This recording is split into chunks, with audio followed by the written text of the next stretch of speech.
Picture a market where the merchandise breathes. Now fill it with the smell of sweat, fear, and the cedar oil traders rub into human skin to make it shine for buyers. Add the metallic tang of an iron collar still warm from another neck, the low groan of a man trying not to cry in front of strangers, and the sharp, almost sweet smell of crushed fennel scattered on the stones to cover the stink of bodies that haven't been washed in weeks. That's the Forum Romanum on an auction morning sometime in the 2nd century. Marble columns soaring overhead, gold leaf catching the sun on temple roofs, and 20 feet below all that splendour, a line of human beings standing on a wooden platform with chalk dust on their feet, waiting to find out who owns them next. We're going back there tonight, not as tourists admiring the architecture. We're living it. One person, one collar, one price tag chalked onto a wooden board hung around the neck. Everything they would have felt, feared, and somehow survived. So I make these history stories, and I genuinely don't know if anyone falls asleep to them, or if you're all just curious about how casually the ancient world bought and sold people like sacks of grain. Either way, get comfortable. Here we go. Your wrists are raw before you even reach the platform. The rope has been there for 6 days, and somewhere around day 3 you stopped feeling it as pain and started feeling it as just another part of your body. The way a missing tooth becomes a habit your tongue returns to without thinking. Right now, your tongue is doing something similar, pressing against the inside of your cheek where a guard's knuckle split it open 2 towns back when you didn't move fast enough through a doorway. You're standing on a platform of rough planks that someone built and rebuilt 100 times, because feet shift and bodies stumble, and merchandise occasionally tries to run. The wood is silvery grey, worn smooth in a path right at the front edge, polished by years of bare feet shuffling forward when a name is called. Yours hasn't been called yet. You're the 4th in a line of 9, and you've had time to notice things you didn't expect to notice, given that you might be sold within the hour to someone who will own your hands, your back, possibly your children if you ever have any. You notice the cold first.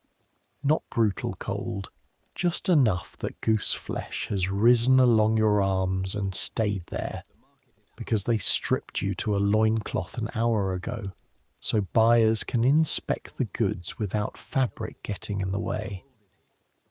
The marble flagstones underfoot have been warmed slightly by the morning sun, but the platform itself sits in shadow from the basilica behind it, and the chill comes up through the wood and into the soles of your feet like something patient, something that knows it has all day. You notice the weight of the wooden board hanging from your neck on a cord that's already rubbed a line into your skin.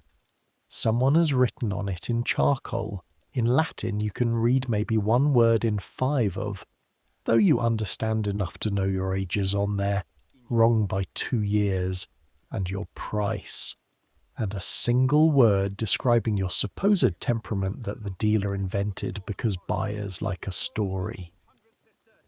Tabula. That's what they call the board. You've heard the word repeated by 6 mouths this morning.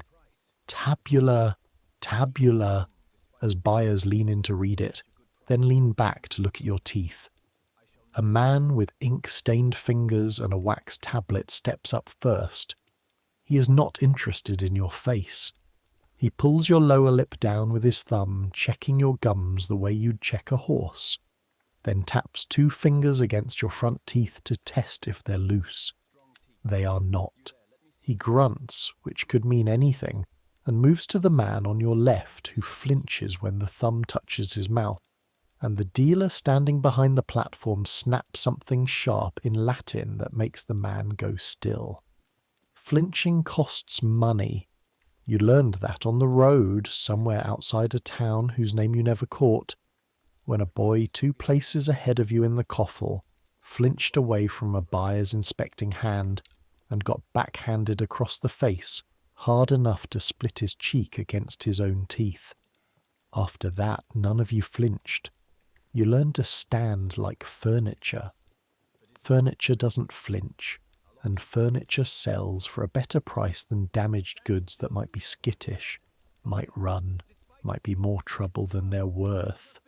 The dealer who owns this stretch of the platform today is a heavy man named Gellius, though you only know that because the other captives whispered it during the long nights chained in the holding pen behind the market.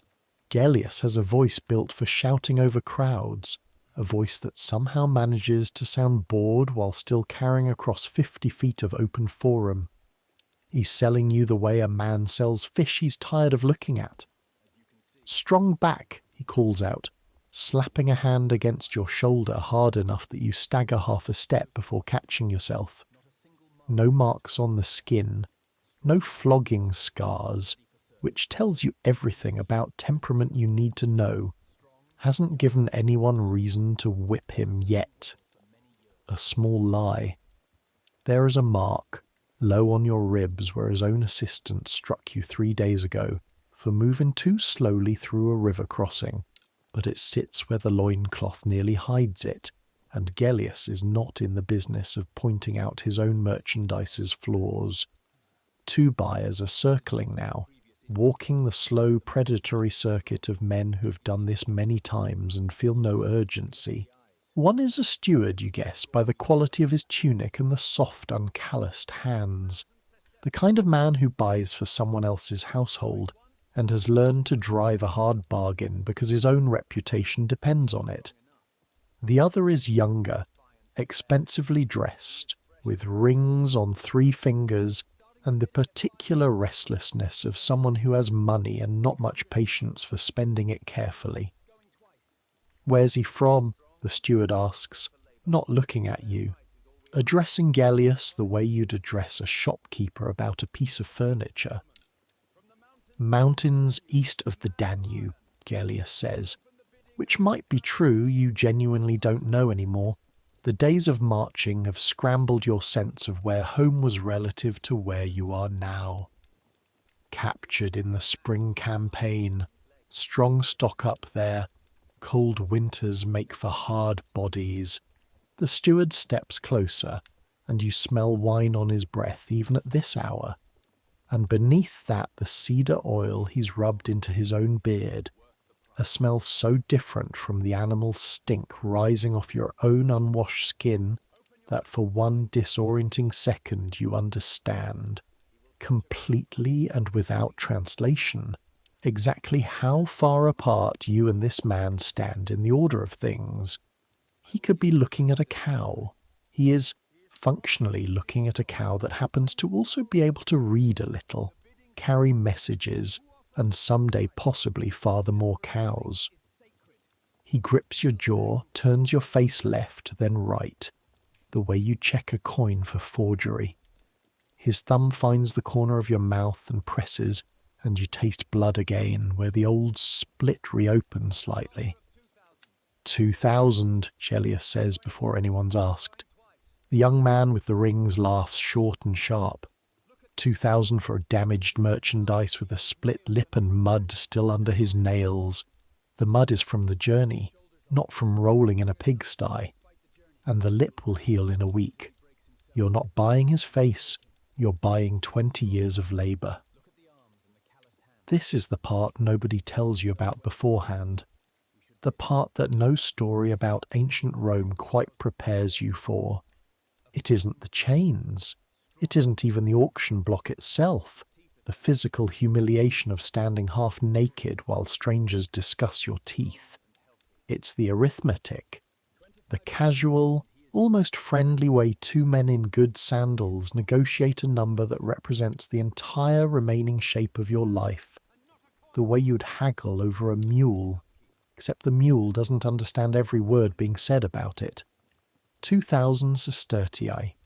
You don't have a clean sense yet of what that number means in this world, but you will learn over the coming months that it sits somewhere in the middle range for an able adult male with no special skills, A skilled craftsman, a literate secretary, a beautiful or musically trained slave destined for entertainment, those go for far more, sometimes tens of thousands. An unskilled field hand bought in bulk for a mine or a latifundia might go for less than 1,000. Bought the way you'd buy livestock by weight rather than by individual inspection. 2,000 sestertii is, you will eventually understand, roughly what a legionary soldier earns in 2 years of service. It is enough to buy a small flock of sheep, or a modest house in a provincial town, or 8 years of bread for a poor family, or this, a person. You. The steward steps back, conferring quietly with someone behind him you hadn't noticed. An older woman in a deep blue stola who's been standing at the edge of the platform this whole time, watching with the patient stillness of someone who has bought people before and feels no need to rush. She says something too quiet to hear, and the steward turns back to Gellius. 1,800, he says. 2,000, Gellius repeats, unmoved, the way a man repeats a fact about the weather. This goes on for longer than you would have guessed, the haggling rhythm of it almost hypnotic if you weren't the subject of it, the back and forth landing eventually somewhere around 1900, with Gellius throwing in, as a kind of bonus, the promise that he'll personally certify in writing that you have no history of running, no history of theft, no epilepsy, no other defect that under the law would let the buyer return you within 6 months for a refund. This certification matters enormously. You'll learn. Roman law actually requires sellers to disclose hidden defects, physical or temperamental, in a slave sale. A buyer who discovers afterward that what he purchased has epilepsy, or a habit of running away, or suicidal tendencies, can sue for his money back. There is an entire body of law devoted to the question of what counts as a defect serious enough to void a sale, argued by serious men in serious togas, debating the value of a human life with the same dry precision they'd apply to a dispute over a leaking roof or a cracked amphora of wine. The papers are drawn up at a small table set up just behind the platform, and you stand there, still on display, while a clerk with ink-black fingertips writes your sale into existence on a wax tablet. The stylus scratching letters you can't read that nonetheless determine, more completely than anything that's happened to you so far, who you will be for the rest of your life. The steward pays in coin, counted out from a leather pouch that makes a sound like rain when it's opened. Denarii and sestertii stacked and recounted twice because nobody trusts anybody at a slave auction, least of all the men running it. And then a hand closes around your upper arm, not gently, and you're led off the platform and into the rest of your life, while behind you Gellius is already calling out the price on the next person down the line, his bored shouting voice carrying across the forum exactly the way it did for you, because to him you were never anything more than a number chalked on a board, and the board is already being wiped clean to write the next one. The walk from the forum to your new household takes perhaps 20 minutes, though you lose track of time almost immediately, disoriented by streets that twist and narrow and open again without warning, by the sheer density of human noise pressing in from every side. Rome does not announce itself gently. It announces itself as a wall of sound, hammering iron, shouting vendors, a flock of geese being driven somewhere by a boy with a switch, and underneath everything, the steady murmur of more human voices than you've ever heard in one place in your life. The steward who bought you, a man named Formio, walks ahead at a brisk pace that you have to half jog to match. Your wrists now bound only loosely with a single cord he holds in his left hand like a leash. He doesn't speak to you. Your cargo that has been delivered, cargo he now needs to deliver further, and his attention is on the streets, on avoiding a cart loaded with amphorae that someone is wrestling around a corner, on the woman in blue who walked ahead of you both at the auction and now climbs into a litter carried by 4 men with shaved heads and identical tunics. Men who, you will learn before the day is out, are themselves slaves, valued partly for being matched in height so the litter rides level. Your new home announces itself first by smell, the way most things in this city seem to. Wood smoke, and beneath it the sharper smell of a kitchen fire with something roasting, and beneath that the faint sweetness of flowers from a garden you can't yet see. The house sits on a street of similar houses, their fronts blank and unremarkable, windowless walls of brick and plaster that give away nothing about what waits inside, which you will come to understand is precisely the point. Rome's wealthy do not display their wealth to the street. They display it to each other, inside walls built specifically to keep the rest of the city out. A narrow doorway leads into a dim entry hall and then, abruptly, into light and space that makes you stop walking for half a second before Formio's tug on the cord reminds you to keep moving.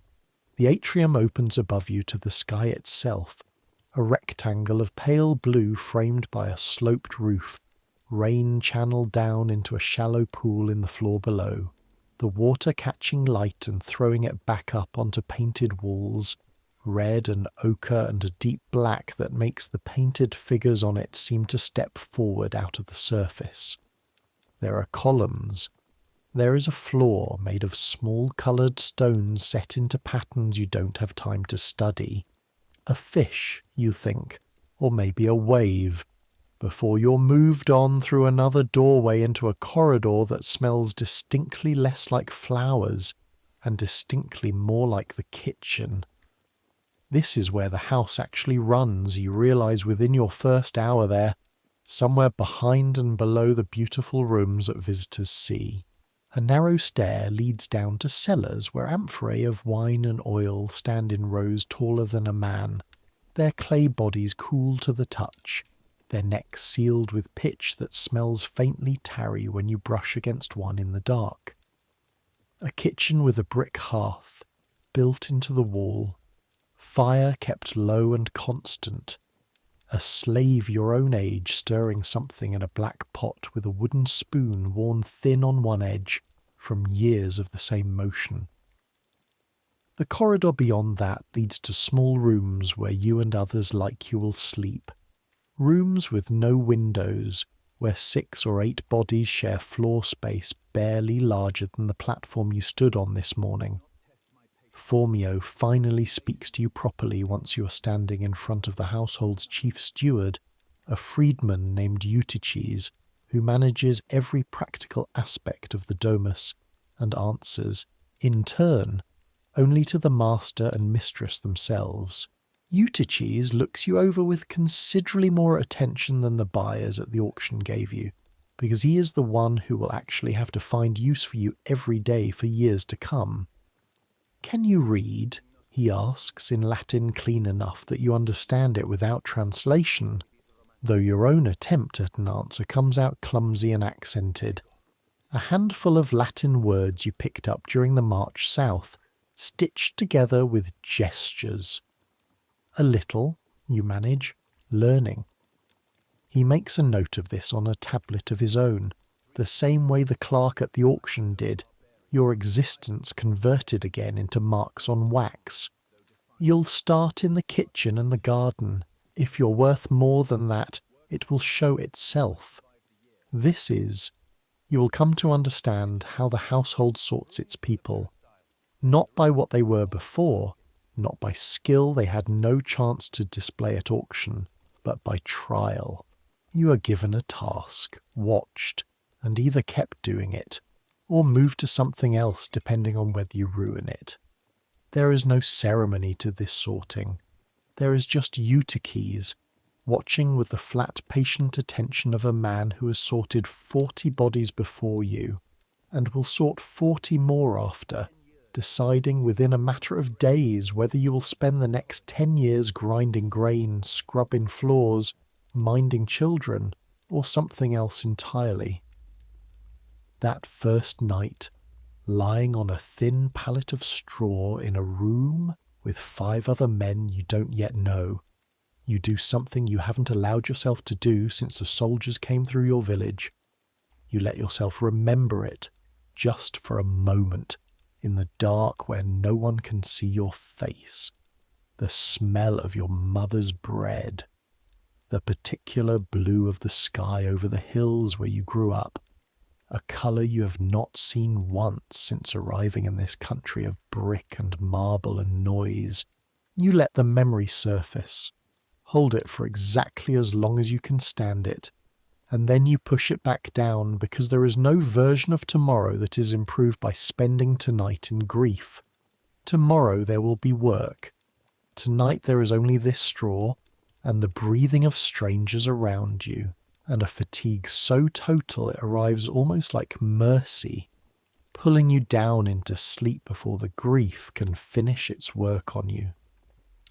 Morning in the domus begins before the sky has any colour in it at all. Someone, you never learn who exactly, walks the corridor of the slave quarters, banging a wooden spoon against the doorframe, and the sound is enough to drag you up out of sleep so deep it feels like climbing out of water. Your body aches in places you didn't know could ache.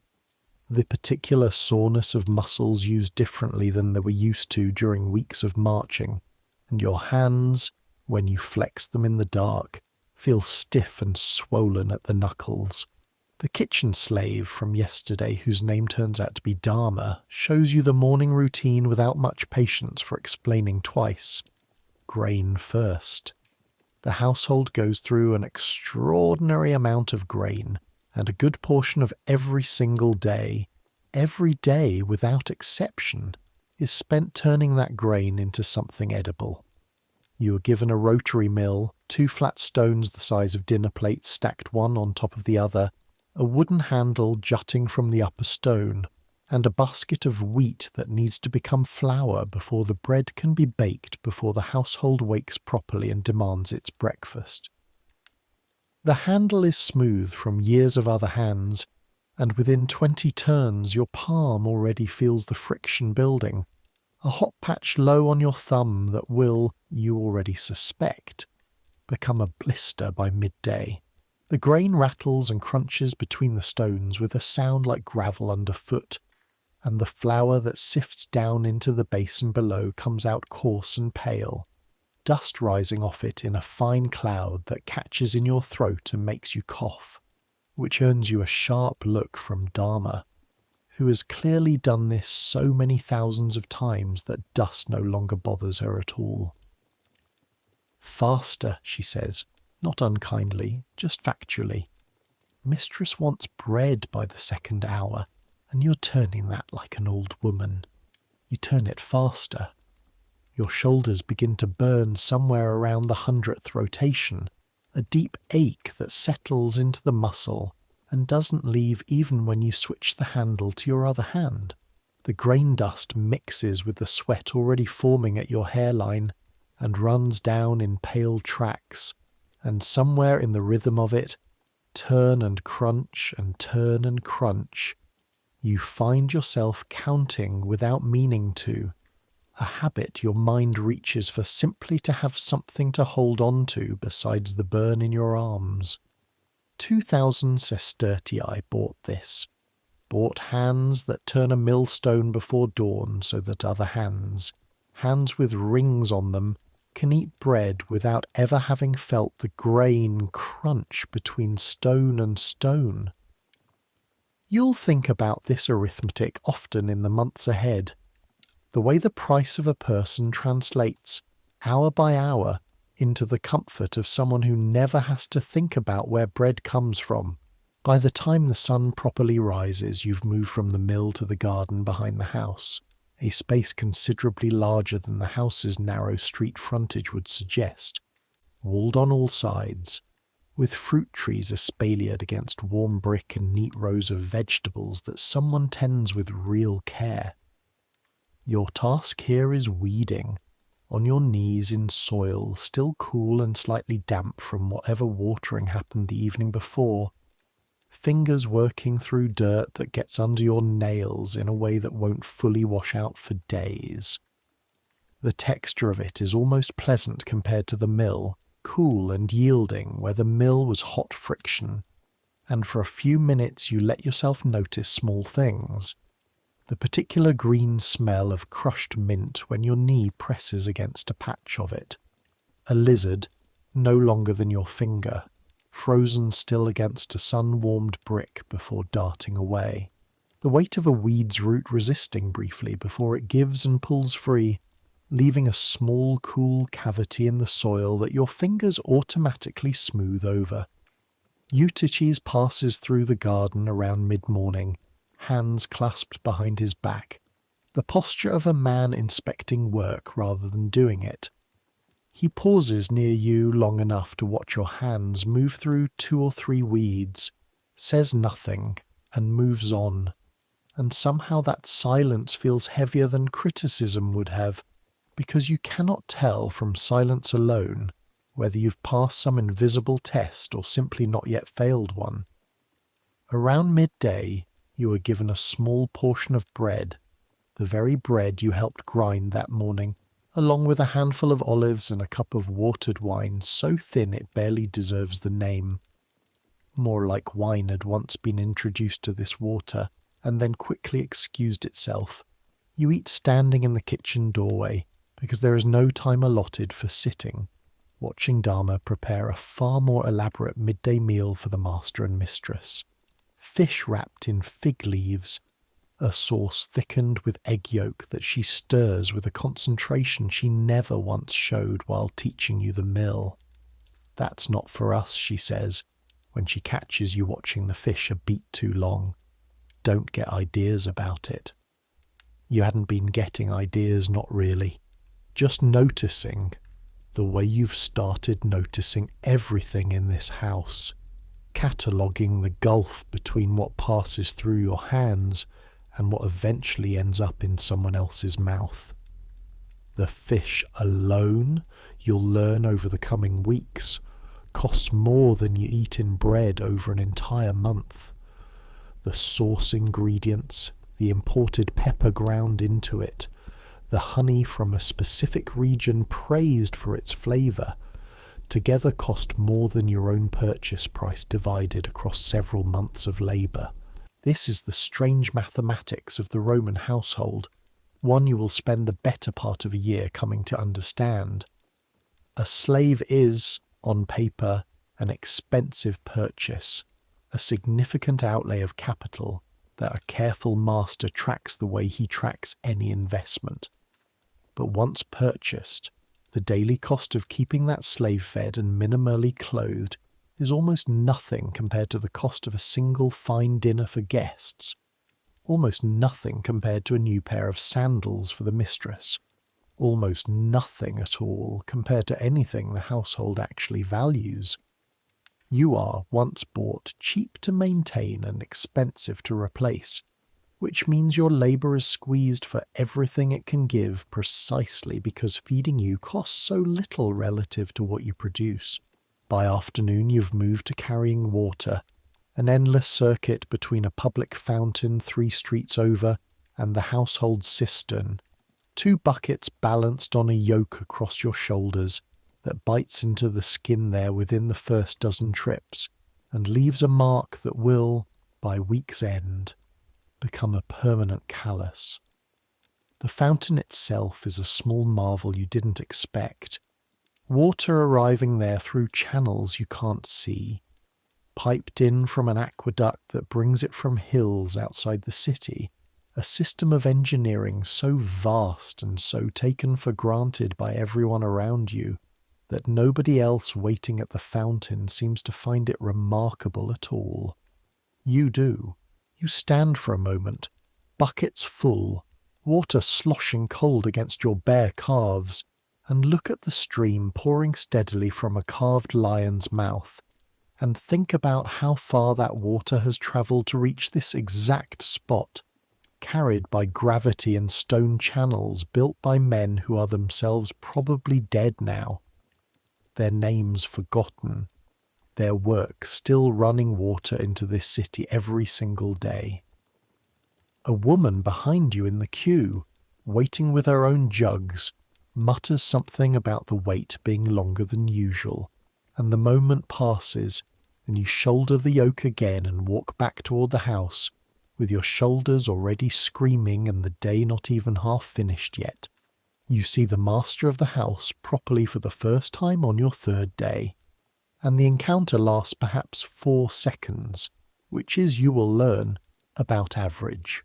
His name is Marcus Vatilius Pudens, and he made his money, according to the kitchen gossip that flows more freely than the watered wine, in shipping, specifically in the grain trade that keeps Rome's enormous population from starving, a business that requires him to think in numbers far larger than 2,000 sestertii, numbers involving entire fleets and entire harvests, and the kind of risk that can make or ruin a man in a single bad storm season. He crosses the atrium while you are on your knees scrubbing the coloured stone floor, a bucket of grey water beside you that's gone cloudy with dirt lifted from tiles that, as far as you can tell, did not look dirty before you started. He does not look at you. This is not cruelty exactly, or at least it doesn't register to him as cruelty. You're simply not a category of thing that requires his attention right now, the way a chair doesn't require attention as you walk past it. His sandals, when they pass within a foot of your bucket, are soft leather dyed a deep red brown, stitched in a pattern that took someone real skill to produce, and you find yourself staring at the stitching for half a second longer than you should, until Eutyche's voice cuts across the atrium reminding you that the floor will not finish scrubbing itself. The mistress, Cornelia Paulina, you encounter rather more often, because household management runs largely through her hands, and she takes a more active interest in the running of things than her husband, whose attention lives mostly at the docks. She is, you gather from the way the other slaves speak of her in low, careful voices, neither the worst mistress in the neighbourhood nor the gentlest, a woman who expects things done correctly and notices when they aren't, but who has never, as far as anyone can recall, ordered a flogging severe enough to leave permanent damage, which apparently counts, in the calculus of slave life, as a genuine kindness worth being grateful for. It is from Dharma, over the following weeks, that you begin to learn the actual shape of the household, the dozens of people living and working inside these walls whose existence you hadn't fully registered on your first disoriented day. There is Eutyches, the steward, freed years ago but staying on in his position, because the household pays him a wage now, and he has nowhere better to go, no family of his own beyond the people he manages. There is the Villicus, who oversees the household's small farm outside the city, a man you've never met who apparently runs an entire operation of field slaves with an iron discipline that makes domestic slavery look gentle by comparison. There is an ornatrix, a hairdressing slave trained to years in the intricate braiding and curling that Roman fashion currently demands, a skill so specialized that she is worth, Dharma tells you with something between awe and resentment, perhaps 8 times what you cost, purchased specifically for her trained hands rather than for any general capacity to work. She doesn't carry water, Dharma says, not bitterly exactly, just stating a fact of the world the way you'd state that the sun rises in the east. She doesn't grind grain. Her hands are insured against rough work the way you'd insure a good horse against a bad road. Drop her on cobblestones and break a finger, and the household loses real money. This distinction, you come to understand, sits at the absolute centre of how slavery actually functions in this world. More than any single act of cruelty or kindness, it isn't one condition, it's an entire spectrum, stretching from field slaves on Vitellius's rural property, who you'll later learn sleep chained at night and work under an overseer who carries a whip as casually as you'd carry a walking stick, all the way up to slaves who manage their masters' entire fortunes, who travel freely on business, who own property of their own under a legal fiction called peculium, who sometimes own slaves themselves. A slave physician in a wealthy household might be more educated, better fed, and more respected than a free citizen scraping by on the grain dole. A slave forced to work the mines at Spain's silver deposits might be dead within 2 years, from conditions that make your morning at the grain mill look like a holiday. You ask Dharma one evening, what happens to slaves who simply cannot endure it, who break under the work or the loneliness or the sheer disorientation of having an entire former life simply erased? She's quiet for a moment, stirring the evening pot with that same worn wooden spoon. Some run, she says eventually. Most who run get caught. There's a whole trade in it. Men paid specifically to hunt runaways, and if you're caught, they brand your forehead so everyone in the empire knows what you tried to do. Some just stop eating, stop moving, just lie down somewhere and let it happen. The master doesn't like that, because it's a loss of property for nothing, but it happens. She says this the way she'd describe a recipe, practical and unsentimental, because sentiment is a luxury she gave up somewhere in her own past, that she has never once mentioned to you, and that you understand, without being told, you're never to ask about directly. Later that same week, sent out with a covered basket to deliver a message and a small package of dried figs to a household 2 streets distant, you take a longer route than strictly necessary, partly because Eutyches told you to learn the neighbourhood, and partly, you admit to yourself, because you want to see more of the city while you have an excuse to be outside its walls. The Forum at midday is a different animal entirely from the Cold Dawn Market, where you were sold less than a week ago. It is packed with bodies, citizens in togas moving with a particular unhurried confidence of men who own their own time. Lawyers arguing cases on the steps of a basilica, whose columns rise so high you have to tip your head back to see where they end. Vendors selling everything from hot sausages to small bronze figurines of household gods, the whole space ringing with overlapping voices the way a temple bell rings after it's been struck. Sound layered on sound until it becomes less like individual words and more like weather. You pause just for a moment in front of a half-finished construction site, where an enormous amphitheatre is rising course by course out of the ground, scaffolding climbing 4 stories already, the stone blocks being hauled up on cranes powered by men walking inside enormous wooden wheels, their feet thudding in steady rhythm against the wood as the wheel turns and a rope hauls a block of travertine slowly skyward. You stand watching longer than you should, struck by the scale of it, by the sheer number of human bodies required to move stone of that size, and you wonder, with a coldness that settles somewhere under your ribs, how many of those men inside the wheels are free labourers, and how many are slaves like you, and whether it would even be possible to tell the difference from down here on the ground. A guard near the construction barrier finally notices you standing still too long and waves you on with an irritated flick of his hand, and you remember the basket in your arms, the figs that need delivering, and you move on through the crowd. But the image of that wheel stays with you, turning and turning, men's feet thudding against wood, stone rising slowly into a sky that will, within a few years, shadow the whole forum with a building built specifically so the city's poor could one day watch men die for entertainment, though you don't know that yet. Not really. Not the way you will come to know it. The baths, when you finally see the inside of one, belong to the household's regular Tuesday errand rather than to any leisure of your own. You are sent to carry oil flasks, towels, and a strigil for the master, walking 3 steps behind him and Eutyches through streets that grow progressively grander as you approach the public bath complex near the river.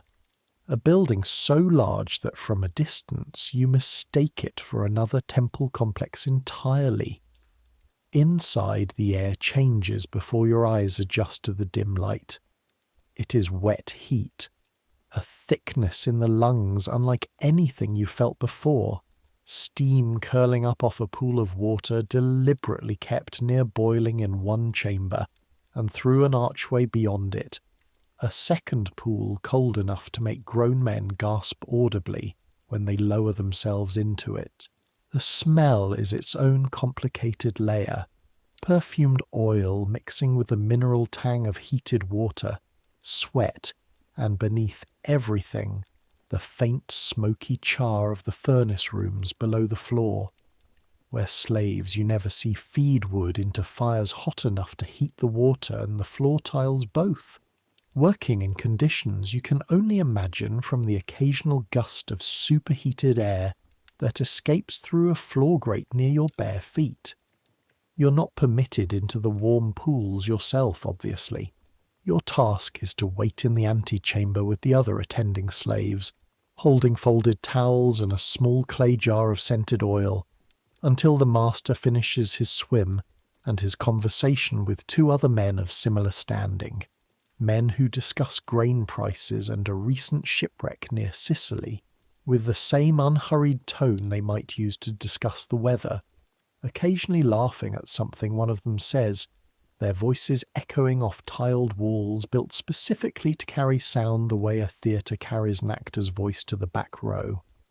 When he emerges, dripping, you step forward with the oil and begin working it into his skin with the strigil, a curved bronze blade that scrapes sweat, oil, and grime off in long, even strokes, the same tool used by athletes after exercise, though you doubt the master has exercised anything more strenuous than his own jaw in months.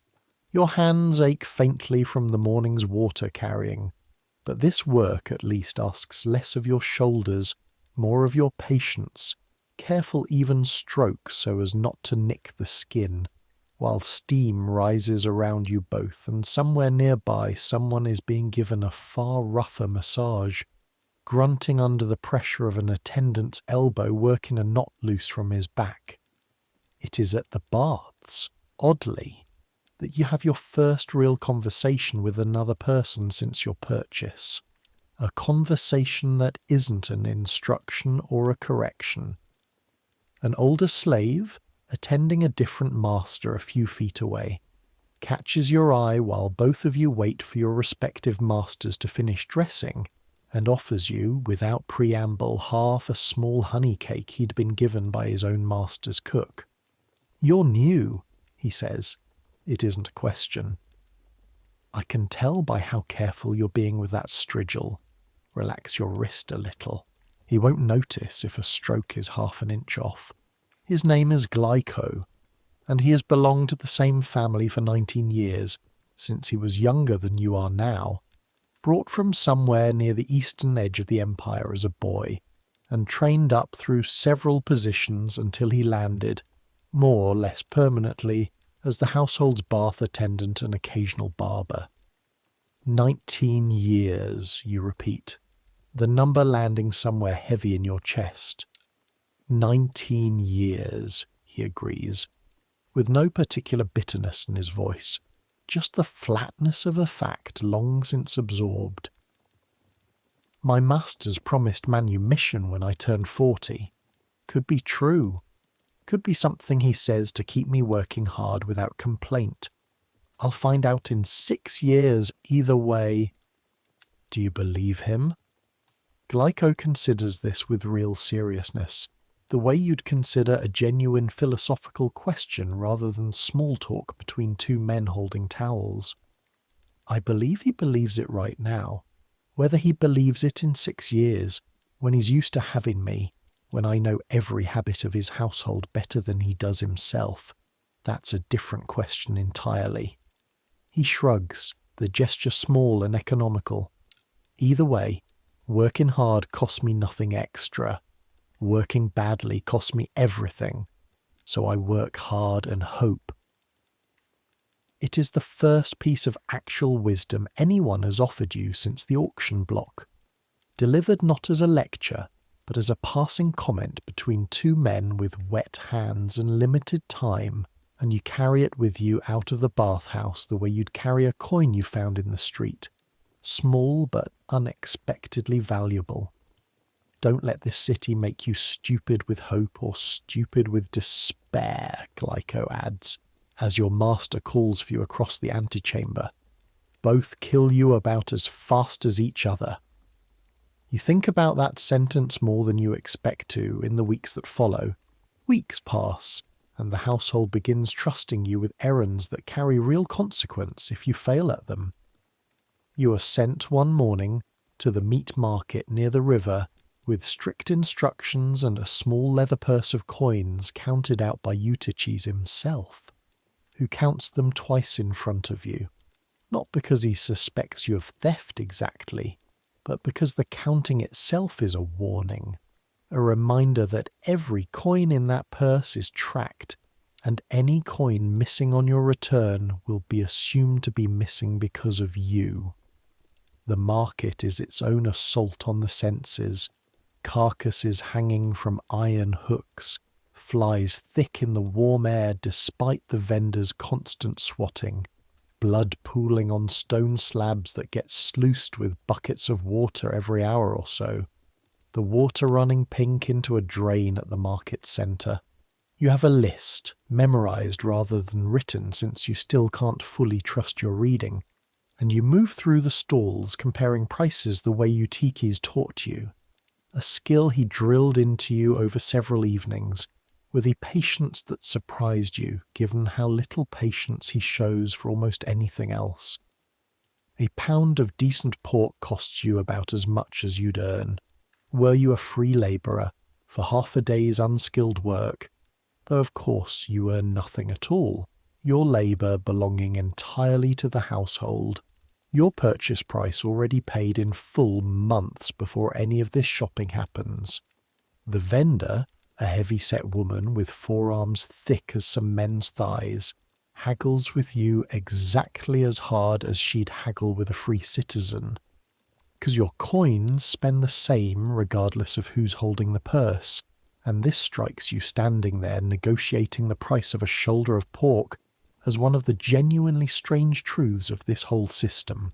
Your body belongs to someone else entirely. Your judgment in this narrow transactional moment belongs to no one but you, and the vendor across the slab respects that judgment enough to argue with it seriously, because a bad trade costs the household money regardless of whose hand executed it. You return with the pork with a measure of fish sauce poured into a small jar you brought specifically for that purpose, with a packet of imported pepper that costs ounce for ounce more than silver, kept wrapped separately and guarded the entire walk home because pepper theft is apparently common enough that Eutyches warned you about it twice. The purse, when you hand it back, contains exactly the change he expected, and something in his face, some small loosening around the eyes, tells you that you have passed a test you didn't fully know you were taking. It is the threat hanging behind every single one of these small successes that you learn to live with rather than overcome. Failure, in this house, doesn't simply mean disappointment. It means consequence, sometimes severe. You witness this directly only once during your early months, when a younger slave named Faustus, responsible for the household's lamps, lets one go out overnight through carelessness. plunging a guest's late departure into darkness and causing the master visible embarrassment in front of men whose opinion matters to his business. Faustus is beaten the next morning in the inner courtyard, not by the master himself, who considers such things beneath his direct involvement, but by a slave specifically kept for the purpose, a heavy-shouldered man who administers exactly the number of strokes Eutyches specifies and not one more, with the flat professional detachment of someone executing a task rather than expressing anger. You watch from the kitchen doorway because you are required to watch. All the household slaves required to watch. The lesson apparently losing its educational value if delivered in private. Faustus does not cry out, not once, though his shoulders shake with the effort of containing it, and afterward he's given the rest of the morning to recover before returning to his duties that same afternoon, his back striped and his face carefully arranged into something blank, because showing pain too freely, you have already learned, invites more attention than showing nothing at all. You think, standing in that doorway, about the 2,000 sesterti spent on you, about Faustus's own purchase price, which Dharma later tells you was considerably more, since he came with some training already in household management, and you understand with sudden clarity that the violence isn't really about the lamp at all. It's about protecting an investment, about reminding an asset that carelessness has a cost. The same cold logic the master applies to a shipment of grain that arrives damaged, except the damaged grain doesn't have to stand in a courtyard afterward, arranging its face into something blank for the benefit of an audience. That night, lying on your pallet, you find yourself doing the arithmetic again, the way you have most nights since the auction. 2,000 sestertii, a legionary's pay for 2 years, a flock of sheep, a house in a small town. You add to the list now, almost without meaning to, the price of a beating administered with professional precision, the cost of one moment's carelessness with a lamp converted instantly and without negotiation into pain measured out by someone else's careful counting. You fall asleep before you finish the thought, which is you're beginning to understand the only mercy this life consistently offers.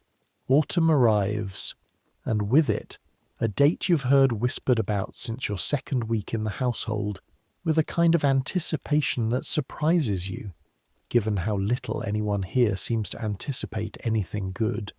Saturnalia, the festival of Saturn.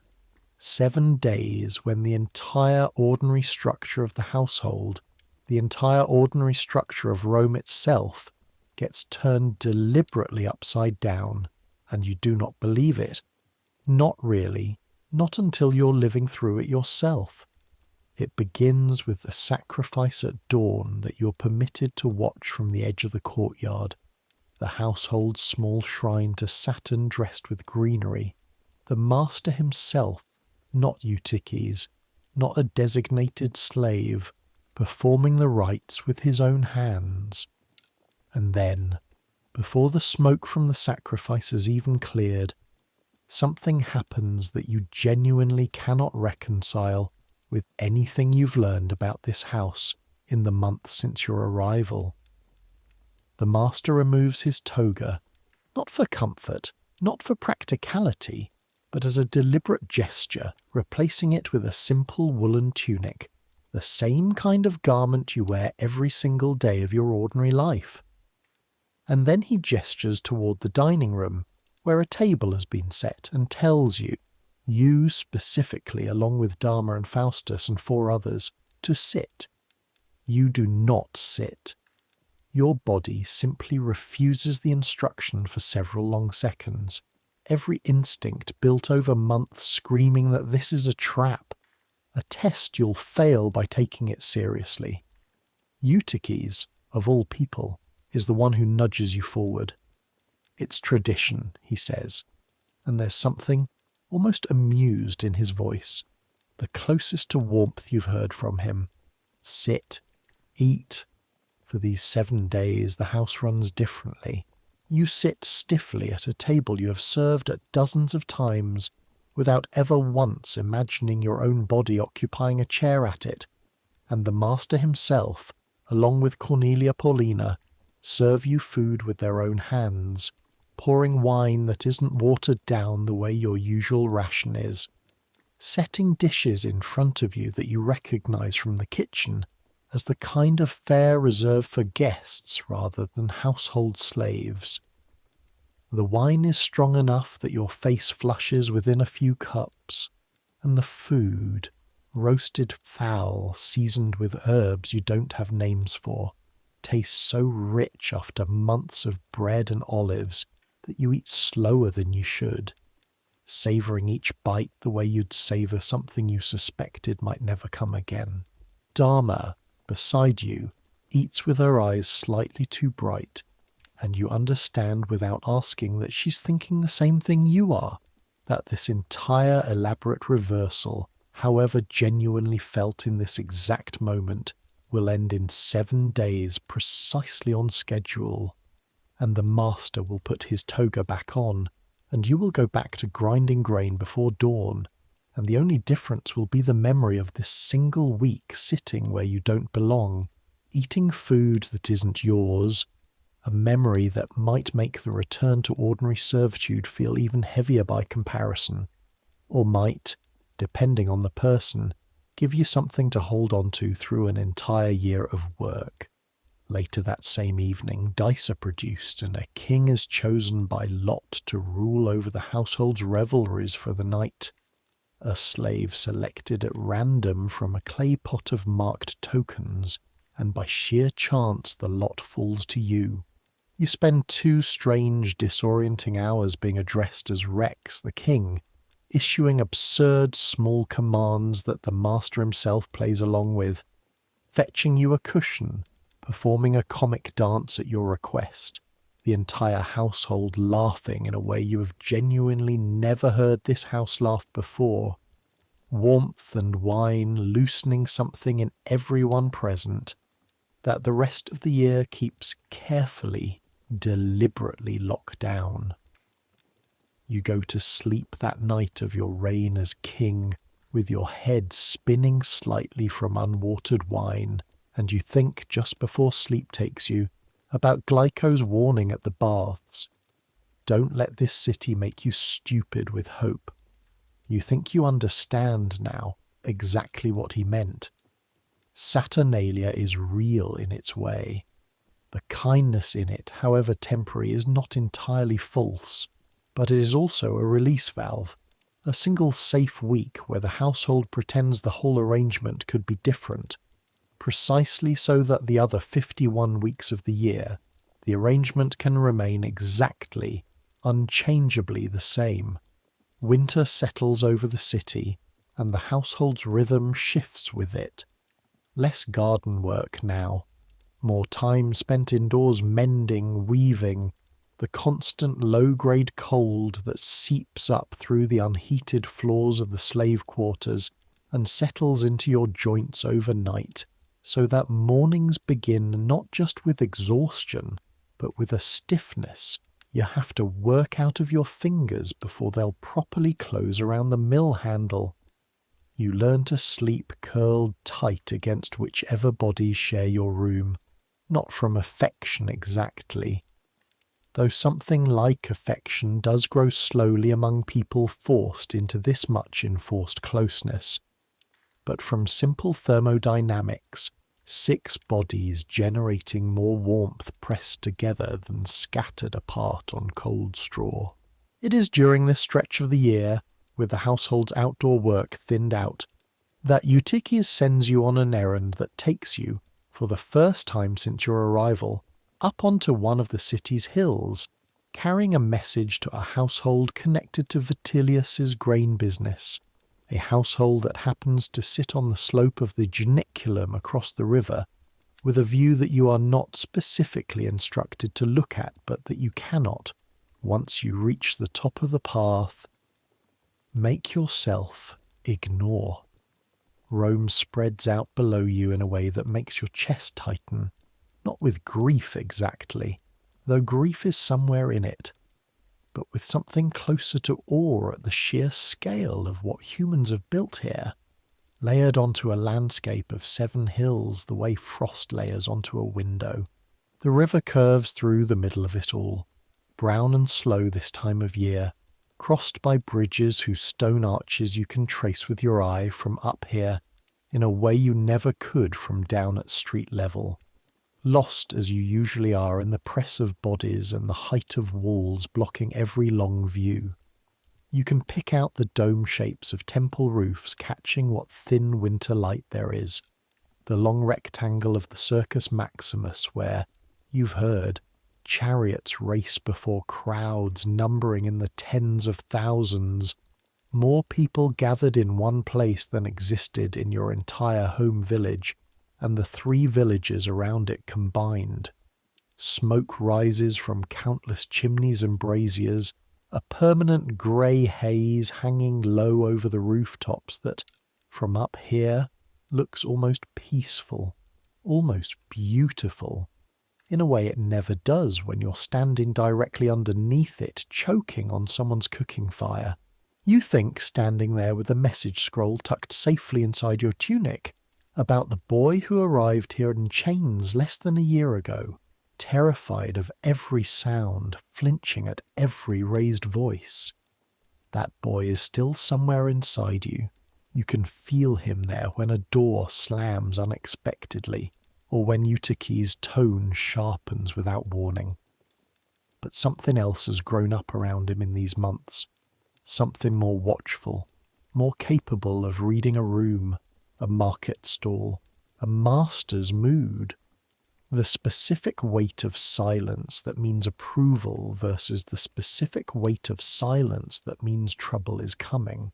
You think about Glyco's 19 years, about the promise of manumission at 40 that may or may not prove true, about the strange arithmetic of value that runs underneath every single transaction in this city, every fish sauce purchase, every beating administered with professional precision, every king for a night during Saturnalia who wakes the next morning back to being property. You wonder, looking down at all of it spread out below you in the cold, clear winter light, whether you will ever stand somewhere like this as a free man, looking down at a city that no longer owns you, and you cannot answer the question, not honestly, not yet, so you simply hold it. The way you've learned to hold most things in this life, carefully, without too much hope and without too much despair, and you turn back down the path toward the household waiting for your return. The months continue turning. Spring brings the garden back to life, weeds returning with a vigour that makes the previous year's effort feel almost wasted, and you find your hands have grown calloused, enough now that the work doesn't blister you the way it once did, your body having quietly, without ceremony, adapted itself to the shape this life demands of it. Summer arrives heavy and close, the city's heat trapping itself between brick walls until the slave quarters at night feel like the inside of an oven that never quite cools, and you learn, the way everyone around you has already learned, to do the heaviest work in the cool hours before dawn and to move slower, conserve more, through the brutal middle of the day.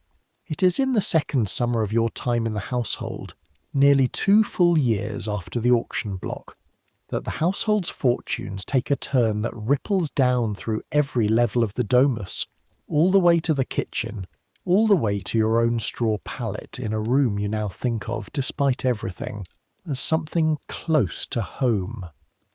A shipment of grain, 3 full ships of it, bound from Egypt and representing a substantial portion of Vitellius's capital for the season, goes down in a storm somewhere off the coast of Sicily. You hear about it first through the kitchen, through Dharma, whose face has gone tight and careful, in a way you've learned to recognize as fear translated into discipline.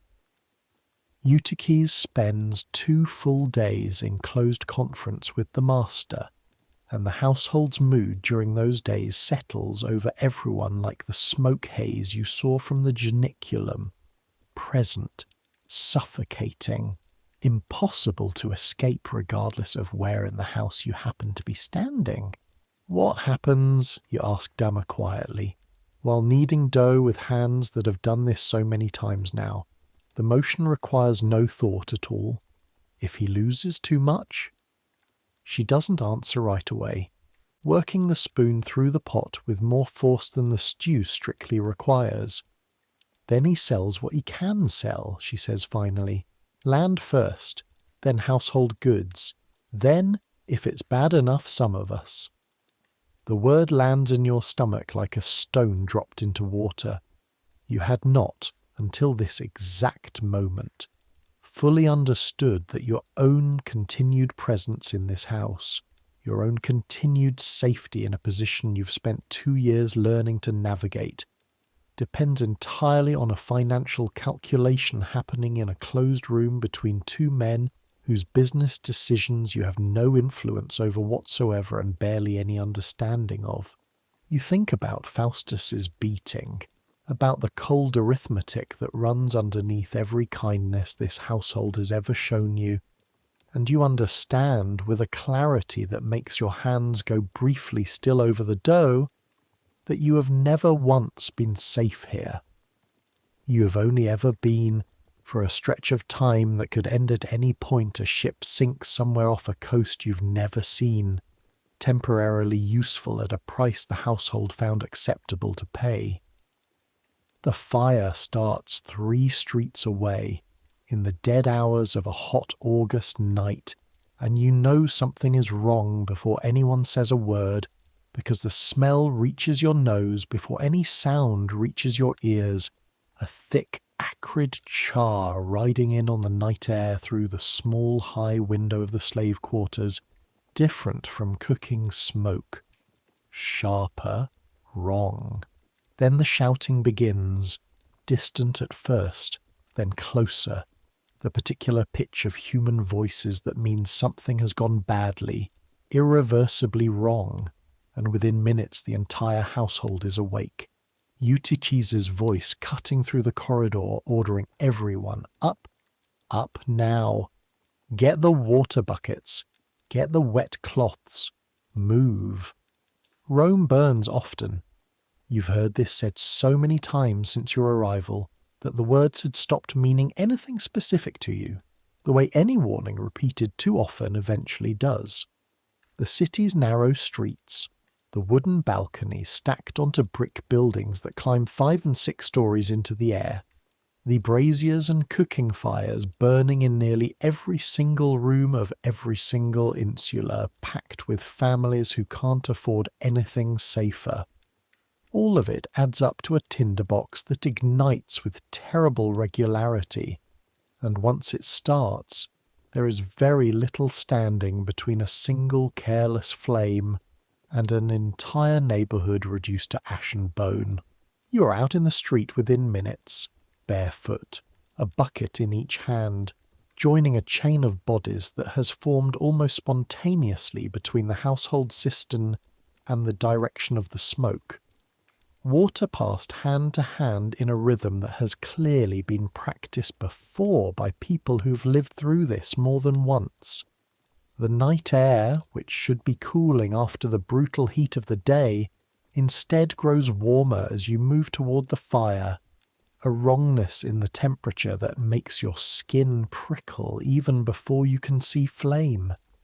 And then you round a corner and you can see it properly. An insula 3 buildings tall, fully engulfed. Flame climbing the wooden balconies in sheets that throw light bright enough to read by. Sparks rising and scattering on hot air currents to land on the roofs of buildings still untouched, still full of sleeping families who may or may not yet know what's coming for them. The sound of it is enormous and strange, a roaring crackle underneath everything else, punctuated by the sharp crack of timber giving way, by the screaming, by the desperate shouted names of people searching for each other in a crowd that's grown thick and frantic in the narrow street. Your bucket chain works, passing water forward in a rhythm your arms fall into almost on their own, shoulders that have spent 2 years carrying water to a cistern now putting that exact same muscle memory towards something that actually matters in this single terrible moment. Water thrown in long arcs against flame that swallows it without visible effect. A battle that feels, even as you fight it, profoundly unequal. A woman pushes past you carrying a child wrapped tight against her chest, both of them coughing, her bare feet leaving wet prints on the cobblestones from water, sloshed from someone's bucket, and behind her, a man you don't know grabs your shoulder hard enough to bruise and shouts something about a family trapped on the 3rd floor. And before you fully decided to do it, your body has already turned and is moving toward the building's entrance, because there is no version of standing still that feels survivable in this exact moment. Not with someone's hand still gripping your shoulder, and the building's lower floor already filling with smoke thick enough to taste. Inside, the heat presses against you like a physical wall, and the smoke is worse than anything you imagined. A blackness that swallows the small amount of light from the fire outside and replaces it with nothing, your eyes streaming, your throat closing around each breath until you're crouching low, the way someone shouts at you to do from somewhere behind, crawling along a floor that's growing uncomfortably warm under your palms. You find the stairs more by memory of the building's likely layout than by sight, climbing through smoke that thickens with every step, your lungs burning, your eyes shut now entirely, because opening them accomplishes nothing except more pain, and at the top of the first flight you hear it. Coughing. A child's coughing, small and desperate, somewhere to your left through a doorway that radiates heat. You can feel against your face from several feet away. What happens in the next 90 seconds happens almost entirely without conscious thought. Your hands finding a small body in the dark, an old woman's hands gripping your forearm with surprising strength as she half is carried toward the stairs, the child coughing against your shoulder, where you've pressed its small face into your own tunic to filter some of the smoke. Your feet finding the stairs down through a haze that has gone from black to a strange glowing orange as flame finally breaches the floor below. You do not remember reaching the street. You remember, with a clarity that will stay with you for years, the moment the night air hit your face again, cool by comparison to what you'd just climbed through, and the sound of your own coughing finally breaking loose from a chest that had held it back through sheer necessity, and the old woman beside you on her knees, her hand still locked around your wrist, repeating something in a language you don't recognize that you understand anyway, because gratitude sounds the same in every tongue. The fire burns through the rest of that night and into the grey hours of dawn, consuming 4 buildings entirely before a fire break, created by tearing down 2 more buildings in its path, finally starves it of fuel. You learn, standing exhausted in the street as the sun comes up over a scene of smoking ruin, that this is how Rome fights fire. Not with anything resembling the organised brigades you'll learn existed in later centuries, but with bucket chains and desperate improvisation, and, when nothing else works, simple demolition, sacrificing buildings deliberately to save the ones beyond them. 11 people die in that fire, you learn over the following days, names that mean nothing to you. Families that live 3 streets from a household you belong to but never properly visited until smoke brought you there in the middle of the night. The old woman you carried out survives, though her hands are burned badly enough that infection takes hold and very nearly kills her over the following week regardless. The child you never learn the name of recovers fully within days, the resilience of small bodies outpacing the damage that nearly destroyed them both. You go back to the household before full light, your tunic singed at one shoulder, your throat raw enough that speaking hurts for 2 full days afterward. And Eutyches, when he sees the state of you, says nothing about the curfew you broke, the unauthorized risk you took with property that, on paper, belongs to Vitellius and not to you. Instead, he looks at you for a long moment, an expression on his face you've never seen there before, and tells you to go wash and sleep, and that he'll explain your absence to the master himself. It is 3 days later that you learn the fire, terrible as it was, accomplishes something unexpected for the household's fortunes. Word spreads quickly through a city this size, and word of a household slave who ran into a burning building to save an old woman and a child reaches, eventually and with considerable exaggeration, the ears of several of Vitellius's business associates, men who suddenly find themselves speaking rather more warmly of his household's character than they had the week before, when his name was mostly associated with 3 sunken grain ships and a worrying gap in his accounts. It is not enough on its own to repair a fortune, but it buys goodwill, and goodwill, you learn, has its own kind of value in this city, a currency that runs alongside zesterti and sometimes substitutes for them entirely when a man needs a few months of patience from his creditors rather than immediate repayment. Vitellius secures the time he needs. The household is not broken up. Nobody is sold. You do not feel, in the aftermath, particularly heroic. You feel mostly exhausted and faintly disbelieving that a single instinctive decision made in total darkness with your eyes shut against smoke somehow rippled outward to determine whether you would still be sleeping in this same straw bed a month from now. The arithmetic of this world you're coming to understand is not always cold. Sometimes it bends in directions nobody could have calculated in advance, and the only thing you can do, the only thing anyone in your position can ever do, is keep moving forward through whatever darkness presents itself and hope, without spending too much hope, that you come out the other side of it still breathing. In the weeks after the fire, something shifts in how the household regards you. Small adjustments that would be invisible to anyone who hadn't spent 2 years learning to read this house's silences the way you have. Eutyches begins giving you tasks that carry slightly more trust attached to them. Errands that involve money beyond what's strictly necessary. Conversations with tradesmen that he used to handle personally. Dama starts saving you the better cuts when there's extra, not much. A sliver of fish here, an extra olive there.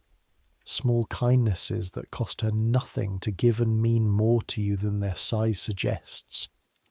You find yourself thinking, during these weeks, about the actual economics of what surrounds you, turning the numbers over the way you once turned the mill handle, almost without noticing you're doing it. 2,000 sesterti bought you, 2 years ago, on a cold platform in the Forum. A skilled scribe might cost 10 times that. A trained gladiator with a winning record at the games could be worth 50 times that to the right buyer. His body itself an investment expected to generate income through victories and crowd favour, before it inevitably, eventually, fails him in the arena. An old field slave worked past usefulness might be sold for less than the cost of the rope used to lead him to auction. A fact that should disturb you more than it does, except that disturbance is a luxury you've learned to ration carefully, the same way Glyco taught you to ration hope. You think about your own labour translated into modern terms you don't have language for yet, but understand intuitively through comparison. The bread you grind each morning, multiplied across a year, across a household of this size, represents a value that would, if purchased entirely with hired free labour instead of owned slave labour, cost the household considerably more than your entire purchase price within the first 18 months alone. This is the calculation you finally understand fully, sitting at the absolute heart of why this system persists at the scale it does across this entire empire. You're not simply convenient. You are financially an extraordinary bargain, a one-time payment that yields years of labour at a daily cost barely above what it takes to keep a body alive and functional. The household feeds you because feeding you is cheap. The household occasionally shows you kindness, as it did during Saturnalia, because kindness costs nothing and sometimes purchases better, more willing labour than fear alone produces. But underneath every kindness, every small extra olive dharma slips onto your plate, the arithmetic never actually changes. You are an asset. You've always been an asset. The fire didn't change that fact. It only adjusted slightly the perceived value of the specific asset you happen to be. It is Eutyches, surprisingly, who first raises the subject of your peculium, the small fund a slave is legally permitted to accumulate under Roman custom, technically still belonging to the master but functioning in practice as something close to personal savings that a clever or trusted slave can build over years through small commissions, gifts from grateful customers. The occasional coin a satisfied buyer presses into your hand for good service at the market. "You've been careful with money since the day you arrived," he says one evening, counting out the household accounts by lamplight while you wait to be dismissed. "Careful enough that I've started keeping a separate tally of what falls to you specifically when customers tip generously. You should know it exists. Most masters don't bother telling a slave such a thing exists at all, let alone how much has accumulated. The number he shows you, scratched onto a small wax tablet kept apparently for this exact purpose, is not large.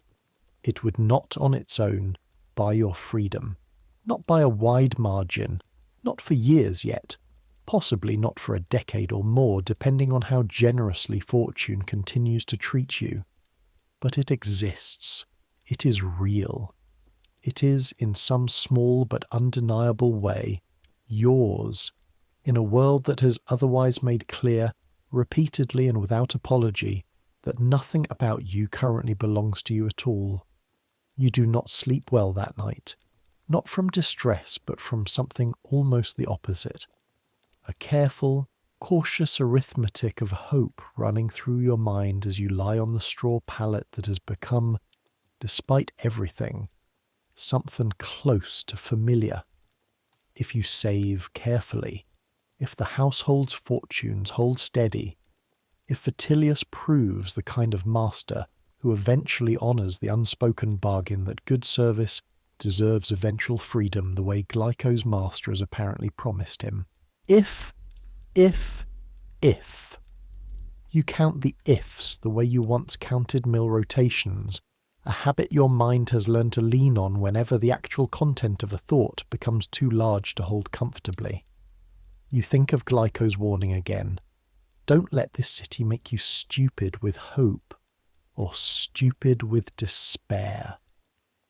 You think you finally understand the precise balance he meant, a kind of patient watchfulness that allows for the possibility of a better future, without ever fully trusting that future to arrive on schedule, or at all. Vitellius, recovering from the worst of his shipping losses by the following spring, marks the turn in his fortunes with an unusually generous gesture, granting the household slaves a holiday to attend the races at the Circus Maximus, a treat you'd heard about endlessly from Dharma and Faustus, but never expected to experience yourself, since household slaves are rarely spared from their duties for anything as frivolous as entertainment. The walk there alone tells you something about the scale of what's coming. the streets growing more crowded the closer you get, vendors selling small clay tokens painted in the colours of the 4 racing factions, red and white and blue and green, each colour commanding its own fierce, almost tribal loyalty among the crowds, streaming toward the enormous structure ahead.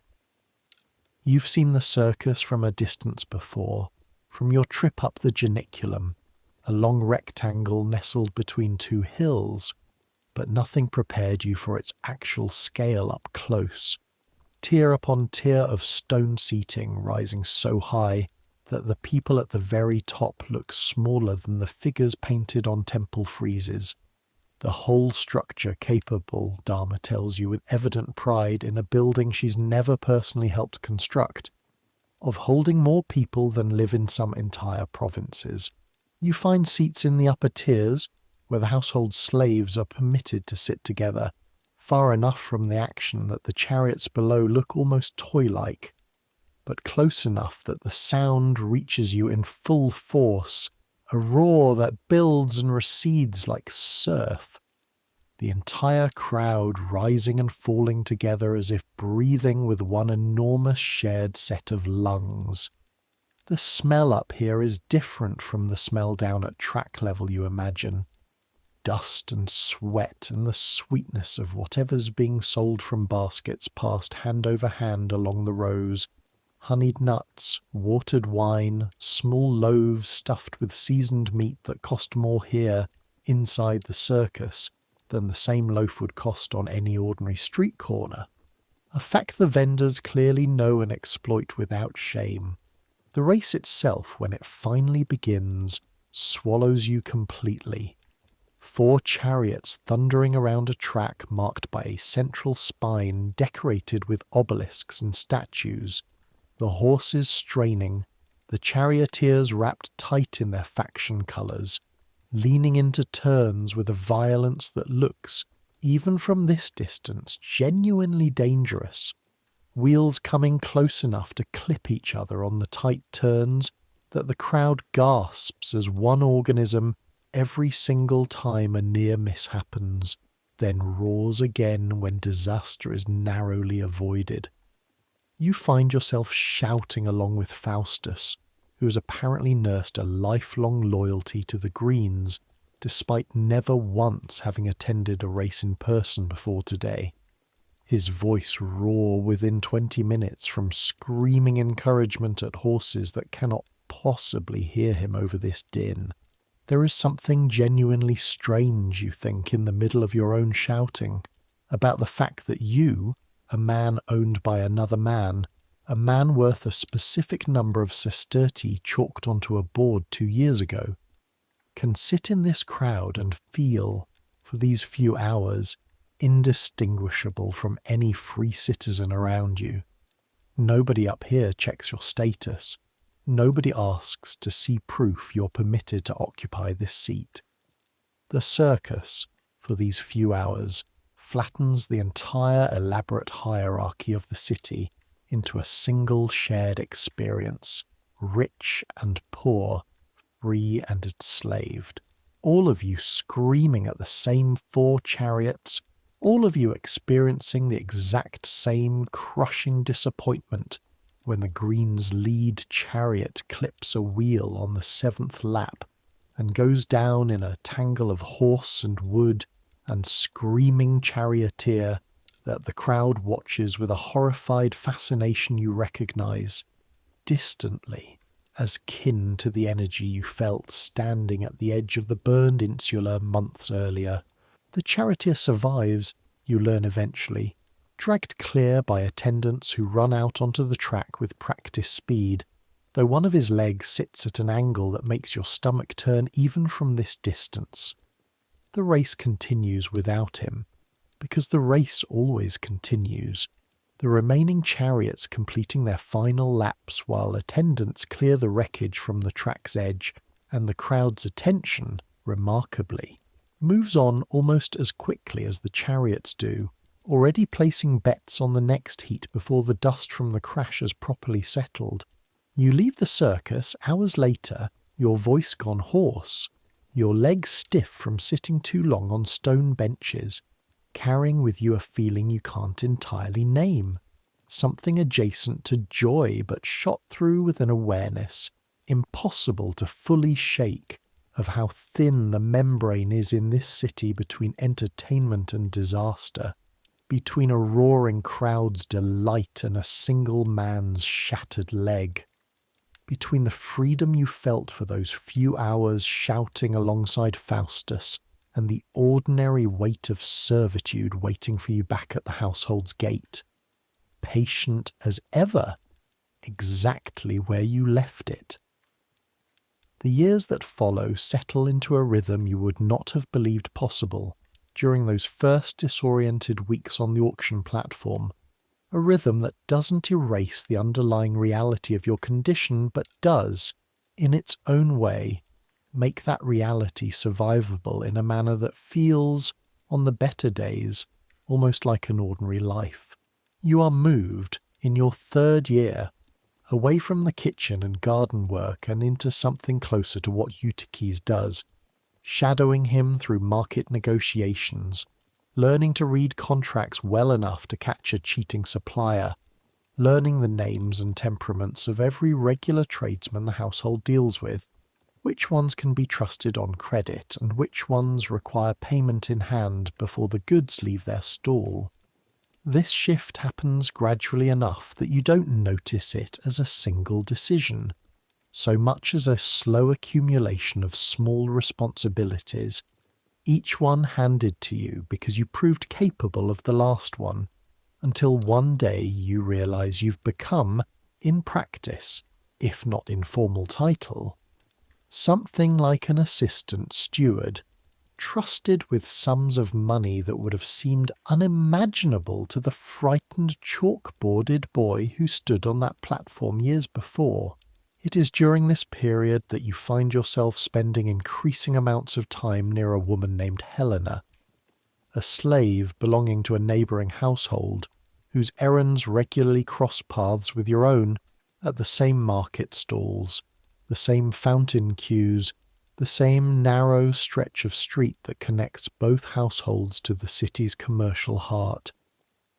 She is sharp-tongued in a way that startled you at first, and that you've since come to find one of the things you most look forward to in any given week, quick with a joke at the expense of a vendor trying to overcharge her, equally quick to soften when she catches you on a day where the work has clearly worn you down more than usual. You do not call it love, not at first, not even to yourself, because love is a luxury you've learned. The way you've learned to ration hope, to keep carefully bounded, aware as you are that neither of you controls your own movements, that either household could sell either of you at any point for reasons having nothing to do with anything except a ledger balance somewhere, severing whatever you've built together with no more ceremony than Gellius wiping a price off a chalkboard. But it grows anyway, the way certain things grow regardless of how carefully you try to contain them, small moments accumulating into something that feels, on the evenings when you manage to walk the long way back from an errand, specifically to pass her in the street, like the closest thing to genuine happiness you've experienced since arriving in this city. She tells you one evening about her own arrival years before yours, sold as a child alongside her mother, who died of fever in her second year of servitude, a story she delivers with the same flat, unsentimental tone Dharma uses for her own past. Because sentiment, you understand now in a way you didn't fully grasp when you first heard Dharma use that tone, is something this life teaches you to set aside not from coldness, but from necessity, the same necessity that taught you not to flinch on the auction platform. You think, more than once during these years, about what it would mean to ask both households, together, to permit a marriage between you, a contubernium, the informal union slaves are sometimes permitted to form, not recognized under Roman law as a true marriage the way a citizen's marriage is recognized, carrying no legal protections whatsoever, capable of being dissolved instantly and without recourse if either master decides to sell one partner away from the other. You know slaves who have lived this arrangement for decades, raising children together within its fragile boundaries, and you know slaves who've had it shattered in a single afternoon by a master's financial necessity. Children scattered to different buyers, husband and wife sold to opposite ends of the empire with no expectation of ever seeing each other again. You raise the question with Eutyches eventually, carefully, on an evening when his mood seems unusually settled, and he listens without interrupting the way he's learned over your years together that you appreciate being heard out fully before receiving an answer. "I can't promise you anything," he says finally. "The master would have to agree, and her master would have to agree. And agreements like that hold only as long as it serves both households to keep holding them. But you've earned enough trust here that I'll raise it with him. That's the most honest thing I can offer you. It is, you understand, exactly the kind of answer this world produces. A door cracked open without any guarantee of what waits on the other side of it. Hope handed to you in careful, rationed quantities, exactly the way Glyco taught you to expect it. Years ago now, in a steam-filled bathhouse antechamber that feels, looking back, like it belonged to an entirely different life. The answer, when it finally arrives some weeks later, surprises you with how little ceremony accompanies a decision that will shape the rest of your life. Vitellius agrees, mostly, Eutyches tells you afterward, because keeping a reliable assistant steward content and rooted in the household serves his interest better than risking your loyalty to a master who might otherwise tempt you toward less careful work. Helena's master agrees for similar reasons, and within the month, with no legal ceremony, no document beyond a brief notation in both households' records, you and Helena are permitted to share a small room of your own off the kitchen corridor, the first space in your entire adult life that belongs, even partially, to you and not to a crowd of strangers sleeping shoulder to shoulder on shared straw.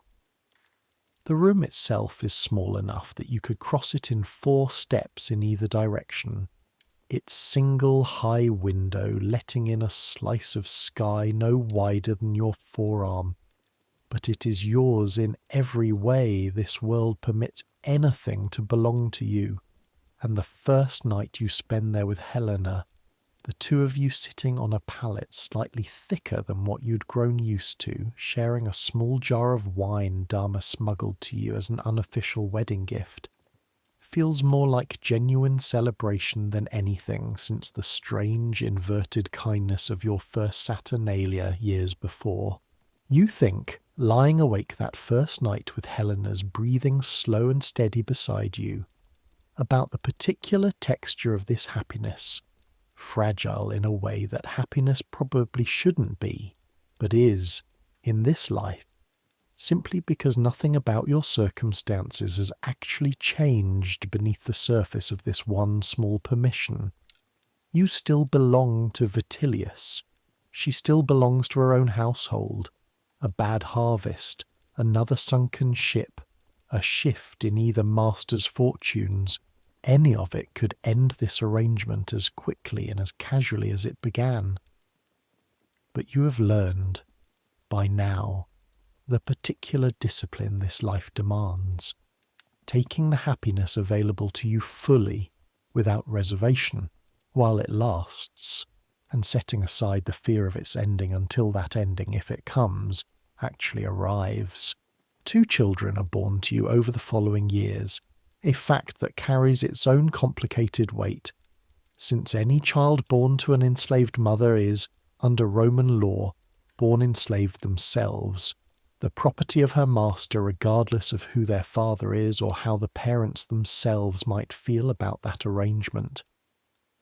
You hold your first daughter within an hour of her birth, her weight astonishingly small against your forearm, her fingers curling reflexively around your own when you offer them, and you feel in that single moment a tenderness so total it frightens you, because tenderness this complete makes you vulnerable in ways you haven't allowed yourself to be vulnerable since the soldiers came through your village years before. You think, holding her, about the price that will eventually be chalked onto some future board if fortune turns against either household, the cold arithmetic that converts even a newborn's weight into a number on a ledger, and you push the thought down hard, the way you've learned to push down every thought too large to hold comfortably, because there is no version of this night that improves by dwelling on a future you cannot control. Helena's master, mercifully, proves more stable in fortune than Vitilius's grain ventures, and the years pass without the catastrophe you half expect every single season. Your daughters growing from infants into small, sharp-tongued girls who inherit. You notice with a private pride you rarely show openly, their mother's quickness with a joke and her equally quick softening toward anyone who's had a hard day. Vitilius, observing your continued reliability, your growing skill at managing increasingly significant portions of his business, begins, in your 8th year with the household, to speak occasionally of manumission, in terms that sound less like idle promise and more like genuine planned intention, the kind of careful long-term calculation a businessman makes about an asset, whose freedom, eventually granted, might serve his interest better than continued ownership ever could. The day itself, when it finally arrives in your 12th year of service, comes with less warning than you expected for an event you've spent years quietly hoping for. Eutyches simply informing you one ordinary morning that Vitilius has arranged an appearance before a magistrate for the following week, and that you should wear your best tunic such as it is, and be prepared to stand before witnesses. You do not sleep well in the days leading up to it, your mind running the same arithmetic it always runs when faced with uncertainty.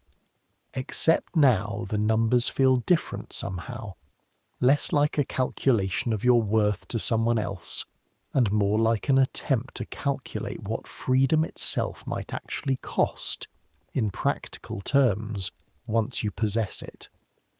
A freedman still owes obligations to his former master, now called his patron, a relationship that doesn't simply end at manumission but transforms into something new, less total than slavery but still binding, still carrying expectations of continued service, continued respect, continued availability should the patron need you. Freedom, you are coming to understand even before you fully received it, is not the same as independence. It is a different category of bond, looser at the edges but a bond nonetheless.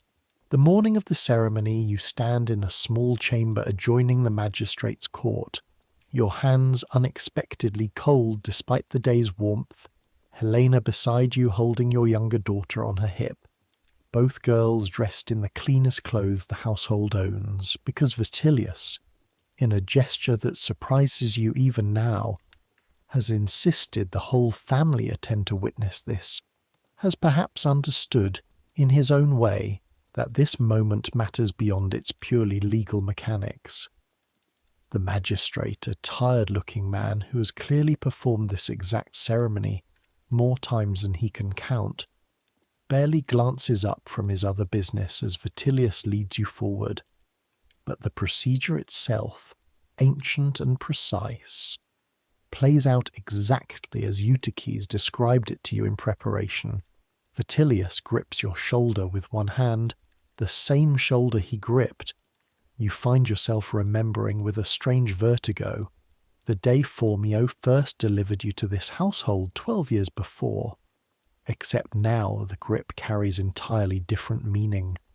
A lictor, an official attendant carrying the symbolic rod called the Vindictor, touches it lightly to your shoulder, and Vitilius speaks the formal words declaring you a free man, his voice carrying a formality you've rarely heard from him in 12 years of ordinary household interactions, and the magistrate, barely looking up, confirms the act with a few brief words of his own. It takes less than 2 minutes. 12 years of labour, 2,000 sestertii I once chalked onto a board, every grain ground and bucket carried and beating witnessed from a kitchen doorway. All of it culminating in a ceremony shorter than the time it takes to grind a single morning's flour, and yet you feel it land in your chest with a weight that makes your eyes sting in a way you haven't allowed since that first night on the straw pallet all those years ago, when you let yourself remember your mother's bread for exactly as long as you could stand it before pushing the memory back down. Someone presses a soft felt cap into your hands, the pileus, traditional symbol of a freedman's new status, and you hold it for a long moment before placing it on your own head, the wool rough but somehow weightless compared to everything you've carried these past 12 years. Helena is crying openly now, your daughter's confused by the tears on her face but clearly understanding, even at their young age, that something significant has happened. And Vitellius, stepping back, regards you for a moment with an expression you cannot fully read, something between satisfaction at a long-term investment finally paying its expected dividend and something else, something almost like genuine respect that you didn't expect from him and aren't entirely sure how to receive. "You'll keep working for me," he says, not quite a question. "As a freedman, different terms, better terms. But the household still needs someone who knows its business as well as you do now." You agree, of course, because the alternative, starting entirely from nothing in a city that offers very little safety net to anyone without resources or connections, holds its own real dangers. And because the relationship between patron and freedman, whatever its limitations, still offers a kind of stability you'd be foolish to discard purely for the abstract satisfaction of total independence. But you walk out of that chamber a free man, your name now carrying Vitellius's family name attached to your own in the formal Roman style, your daughters, you learn within days, to be formally freed themselves once Vitellius completes the necessary paperwork, a process that will take some months, but that no longer carries the uncertainty it once did, now that their father stands for the first time in his adult life as a person the law itself recognizes as fully human rather than as property. You do not buy a fish that costs more than a month of your old wages that first week of freedom, though you think about it, half seriously, as a kind of private celebration. Instead, you do something smaller, something that means more. You walk, on your first free evening, down to the fountain 3 streets over, the same fountain where you carried water on aching shoulders for years, and you simply stand there for a while, watching the water pour from the carved lion's mouth, feeling the cold spray catch your face when the wind shifts, and you let yourself, fully and without pushing it back down this time, feel the entire weight of everything it took to arrive at this exact unremarkable moment, standing free beside an ordinary fountain on an ordinary evening, with nowhere in particular you're required to be. Freedom, you discover over the following months, changes less of your daily routine than you expected, and more of something harder to name, a shift in the quality of every single hour rather than in its content. You still wake early. You still walk to the market, still negotiate with the same fish vendor whose forearms remain as thick as ever, still manage accounts and supervise deliveries for Vitellius's household. Work that looks, from the outside, almost identical to what you did the week before your manumission. But you now receive a wage for it, modest by the standards of the wealthy clients you serve but real, counted into your own hand rather than simply assumed as the household's right to extract without payment. And that single change reshapes how every other hour of your day feels to live through. You do the arithmetic again, almost reflexively now, the habit too deeply worn into you to abandon simply because your circumstances have changed. Your new wage, modest as it is, will, if you save carefully the way Eutyches once taught you to count coins, eventually allow you to purchase Helena's own freedom from her household, a goal you set within your first week as a free man, and that becomes, over the following years, the organising purpose behind nearly every spare coin you manage to set aside. You think, often, about the strange symmetry of it, the same arithmetic that once converted your own body into a number on a chalkboard, now working, slowly and with considerable effort, in the opposite direction, converting careful years of saved wages back into the freedom of someone you love. You visit Glyco occasionally in these years, finding him still attending the same household's baths, his promised manumission at 40 having arrived and then quietly receded twice already, as his master found new reasons to delay it. A pattern that troubles you more than it seems to trouble Glyco himself, who has apparently made peace with a patience that stretches well beyond what you'd have thought sustainable. Don't pity me, he tells you, the last time you visit, noticing something in your face you hadn't quite managed to hide. I chose this balance years ago. Work hard, hope carefully, neither stupid with hope nor stupid with despair. The day either of those takes over completely is the day this life actually breaks you. I'm not broken yet. You think about Dema too, still grinding grain and stirring pots in Vitellius's kitchen, never quite trusted with the kind of advancement that came your way, not through any particular failing on her part, but simply because the household's calculus of value never shifted in her favour the way it shifted in yours, a difference you cannot entirely explain even now, except to acknowledge that fortune in this system, as in most systems, distributes itself unevenly for reasons that have only partly to do with merit and considerably more to do with luck, timing, and the particular needs of whichever household happens to own you. You bring her, when you can, small things, a length of good cloth, a jar of proper wine rather than the thin-watered version still served to household slaves, gestures that cost you little now but that you remember vividly, costing everything when you had nothing at all to offer anyone. She accepts these gifts with the same flat practicality she's always shown, neither effusive in gratitude nor cold in receiving them, simply absorbing kindness the way she's learned, over her own long years in this household, to absorb most things life hands her. It takes you nearly 7 more years of careful saving, careful enough that you and Helena live more modestly than your improving wages might otherwise allow, before you finally accumulate enough to purchase her freedom outright from her own master, a transaction that you complete with a strange full-circle satisfaction, standing in a room not unlike the one where Vitellius once granted your own manumission, watching Helena receive her own felt cap, her own new legal name, her own complete recognition under the law as a person rather than property. Your daughters, themselves long since freed through Vitellius's earlier paperwork, standing beside her in clothes you bought with money you earned, watching their mother step fully, finally into the same freedom their father claimed years before.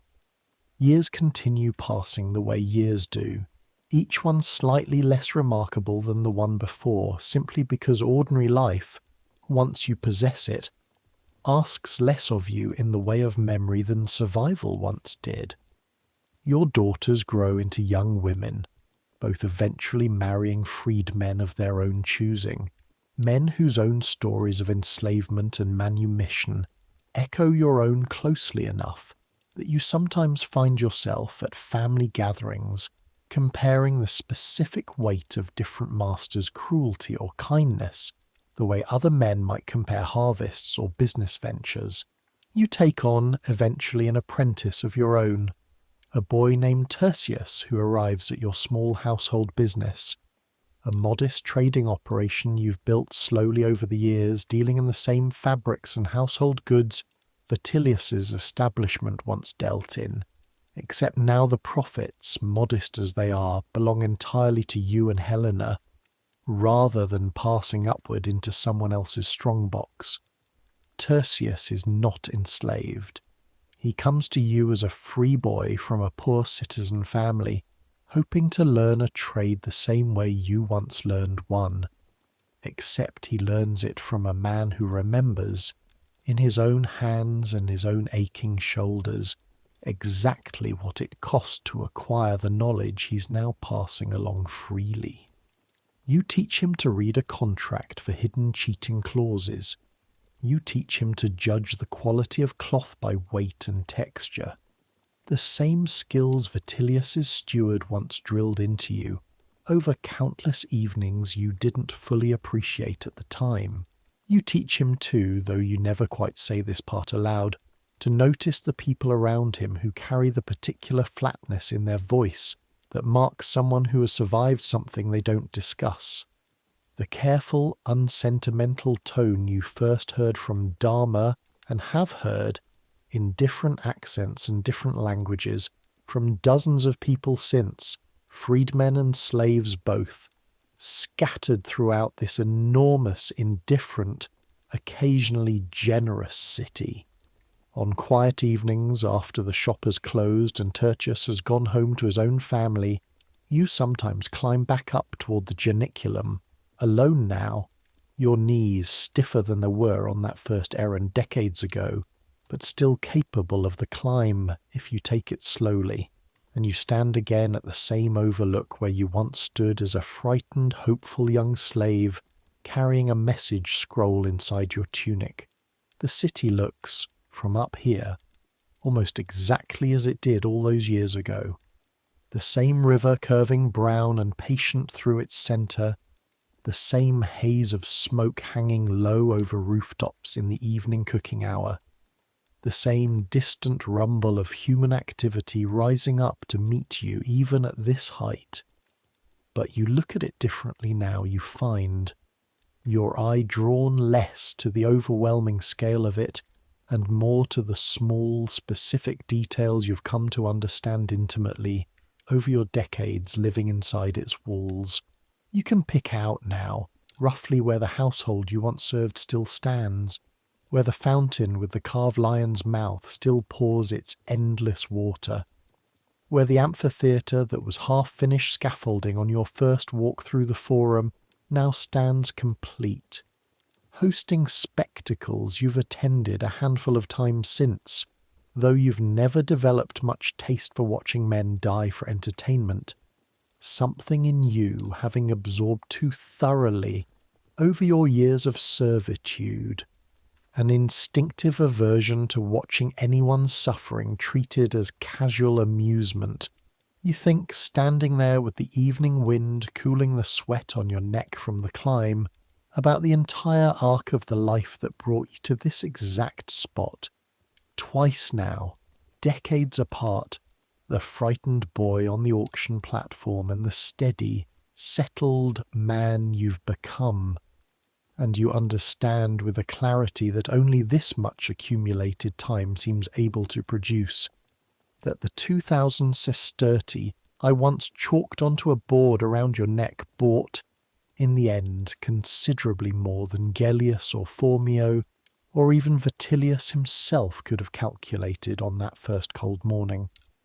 It bought eventually decades of labour, certainly, but it also bought, through some calculus none of them intended or could have predicted, your own eventual freedom, Helena's freedom, your daughter's freedom, a business of your own, an apprentice learning a trade from hands that once turned a millstone before dawn. None of that was the plan. None of it was purchased deliberately by anyone involved in that original cold transaction. It simply happened, the way certain outcomes happen in a life lived carefully, patiently, without too much hope and without too much despair. Exactly the balance Glyco taught you in a steam-filled bathhouse antechamber more years ago than you can comfortably count anymore. On the particular evening this story settles into, the one we'll end on tonight, you are an old man, older than Glyco was when you first met him by the steaming pools all those decades ago, sitting in the small courtyard behind the home you and Helena built together over years of careful saving and careful work. The light is fading the way it always fades over this city. Gold first, then a deep orange that catches the underside of clouds drifting in from the west, then a blue that deepens slowly until the first stars manage to compete with the haze of cooking smoke and lamplight rising from 1,000 households doing exactly what your own household is doing right now, settling into evening. Helena sits beside you, her hair fully grey now, though she still ties it back with the same brisk efficiency she's used your whole life together, and her hands, when she reaches over to rest one on your forearm, carry their own decades of labour in the calluses and small scars you've memorised over the years, the way you once memorised market prices. Neither of you speaks for a long while. You've reached the particular comfortable silence that decades together produces, where conversation isn't necessary to feel entirely understood by the person beside you. A grandchild runs through the courtyard chasing something, a chicken possibly, or simply the joy of running and the sound of small bare feet against the swept stone floor pulls a smile from both of you without either needing to comment on it aloud. You think, watching the child disappear through the doorway into the kitchen, where the smell of supper is beginning to rise, about all the children you've known across your long life in this city. Your own daughters as infants. Faustus taking his beating in a courtyard with his face arranged carefully blank. The boy with the smoke-coughing lungs you carried out of a burning building decades ago. Now presumably a grown man himself somewhere in this enormous city, unaware that the stranger who carried him down a burning staircase still thinks of him sometimes, still wonders, idly, what kind of life he eventually built for himself. You think about Dharma, gone now these past several years, her final month spent in the same kitchen she'd worked her whole adult life, never freed, never granted the kind of late escape from servitude that you yourself managed to claim. Her death marked, as far as you ever learned, by nothing more than a brief mention in Vitellius's household accounts, a line item closing out an asset that had simply, finally stopped being useful.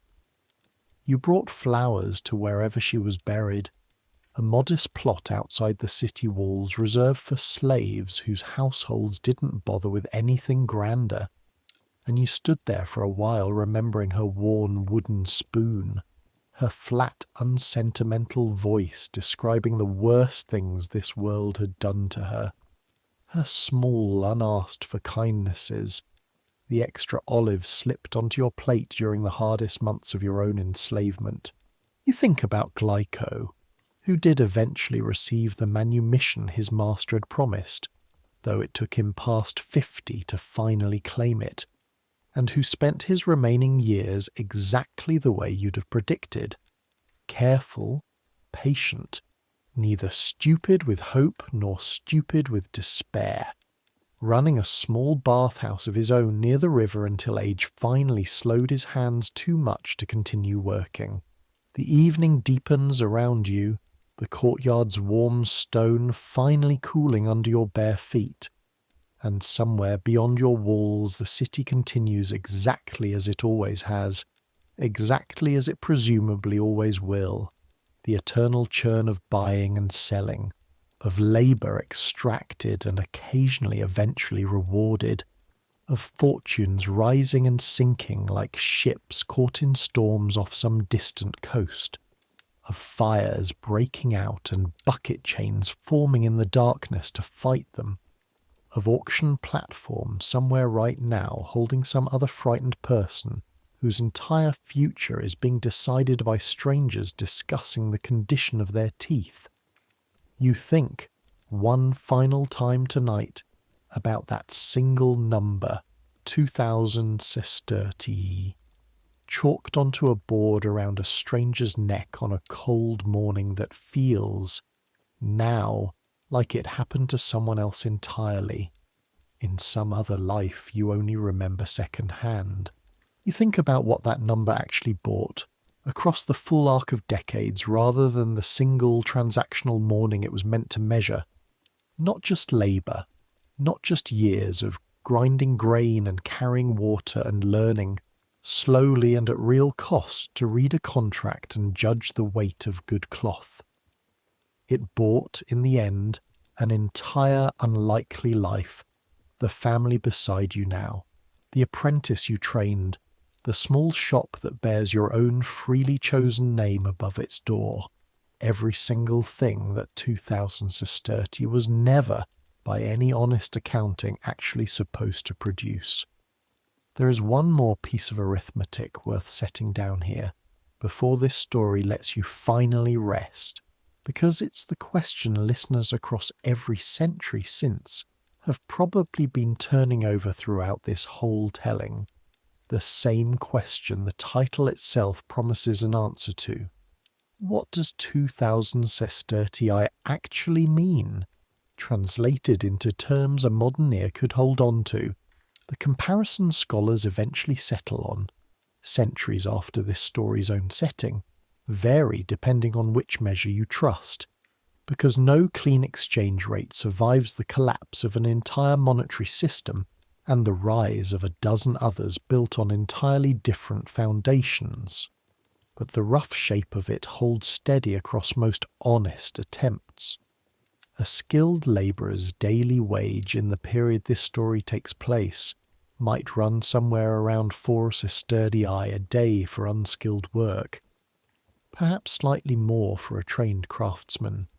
Stretch that out, account for the months a labourer might actually find work versus the months he might not, and 2000 sestertii starts to look like something in the neighbourhood of 1.5 to 2 years of an ordinary working man's total income, assuming steady employment that most ordinary working men in this period could never actually count on.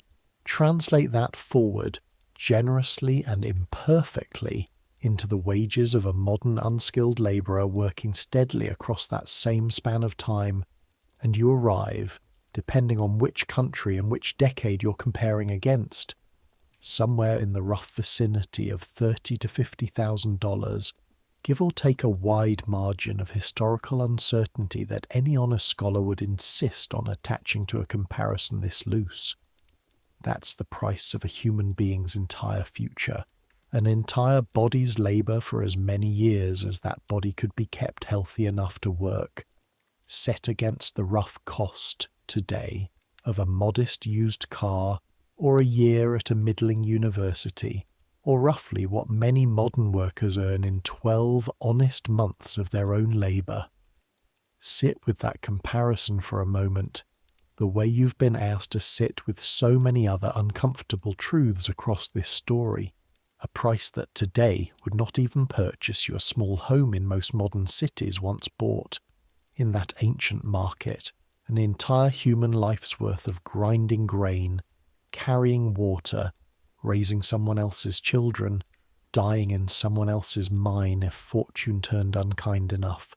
And yet you, the particular person whose story this has been tonight, eventually converted that single grim transaction into something the original buyers could never have calculated into their ledgers, into family, into a trade passed down to an apprentice who owed you nothing and received everything anyway. into decades of careful, patient, unglamorous survival that outlasted every single person who ever profited from your original sale. That conversion, more than any single number scholars can calculate, might be the only honest answer this story can offer to its own title's question. What does it buy? In the moment of sale, it bought labour, plain and simple, measured coldly against grain prices and shipping risk, and the going rate for an unskilled back. But across an entire unlikely lifetime, given enough patience and enough careful, rationed hope, it bought considerably more than anyone standing at that auction platform, buyer or seller or merchandise alike, could possibly have imagined on that first cold morning.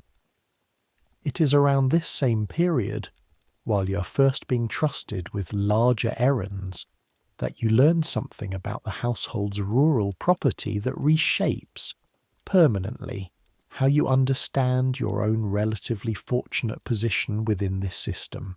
Eutyches sends you just once with a message for the Villicus who manages Vatilius's small farm outside the city, a half-day's walk that takes you past the city walls and into a landscape of olive groves and vineyards you haven't seen since your own capture.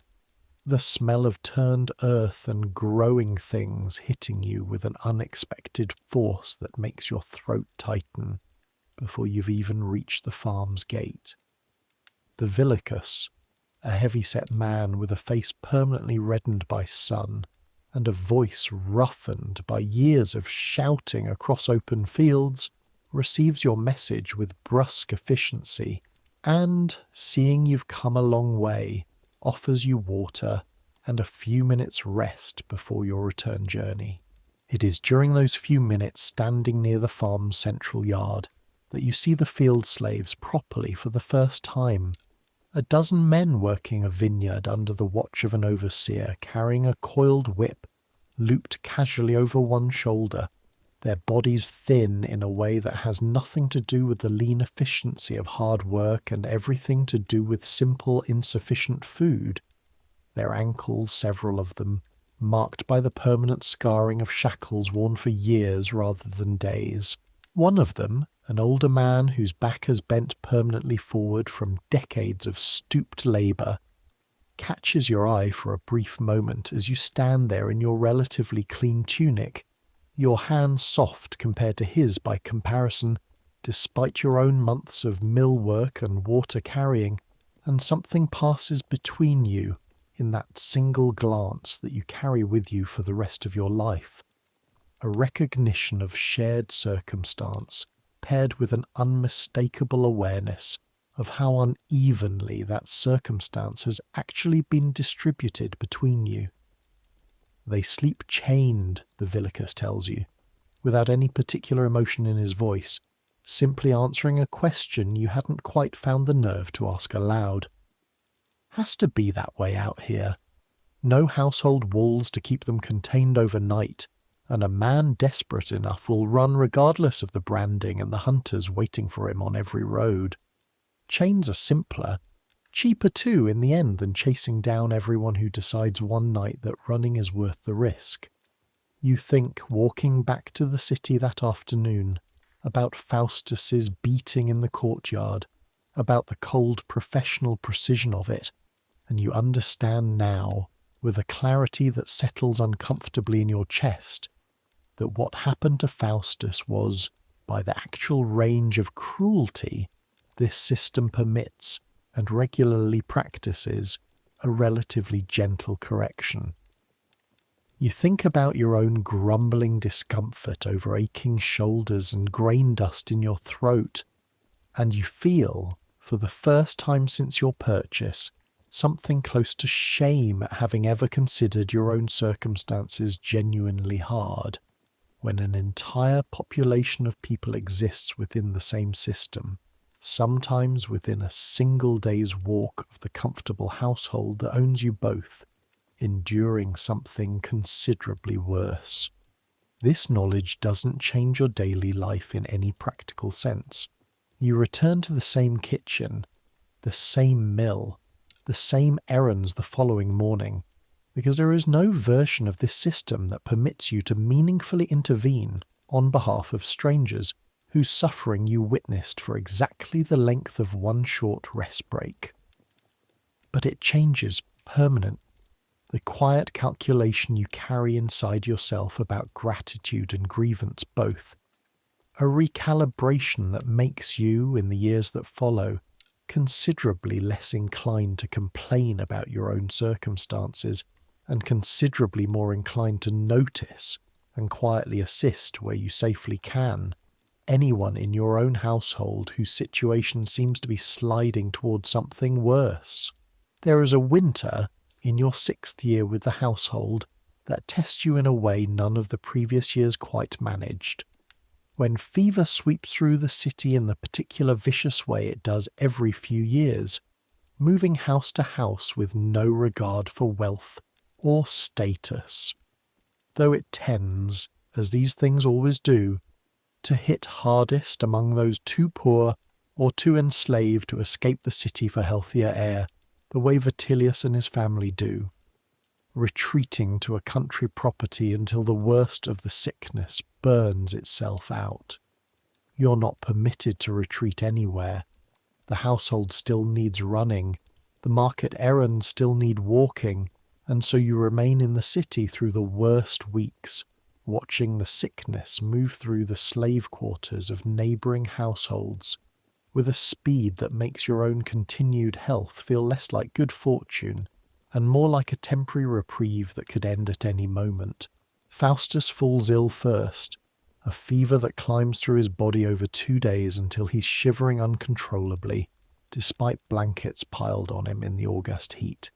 His skin gone pale and slick with sweat that smells different from ordinary exertion sweat. Sharper, sourer. A smell you learn to recognize as illness itself rather than simply its symptoms.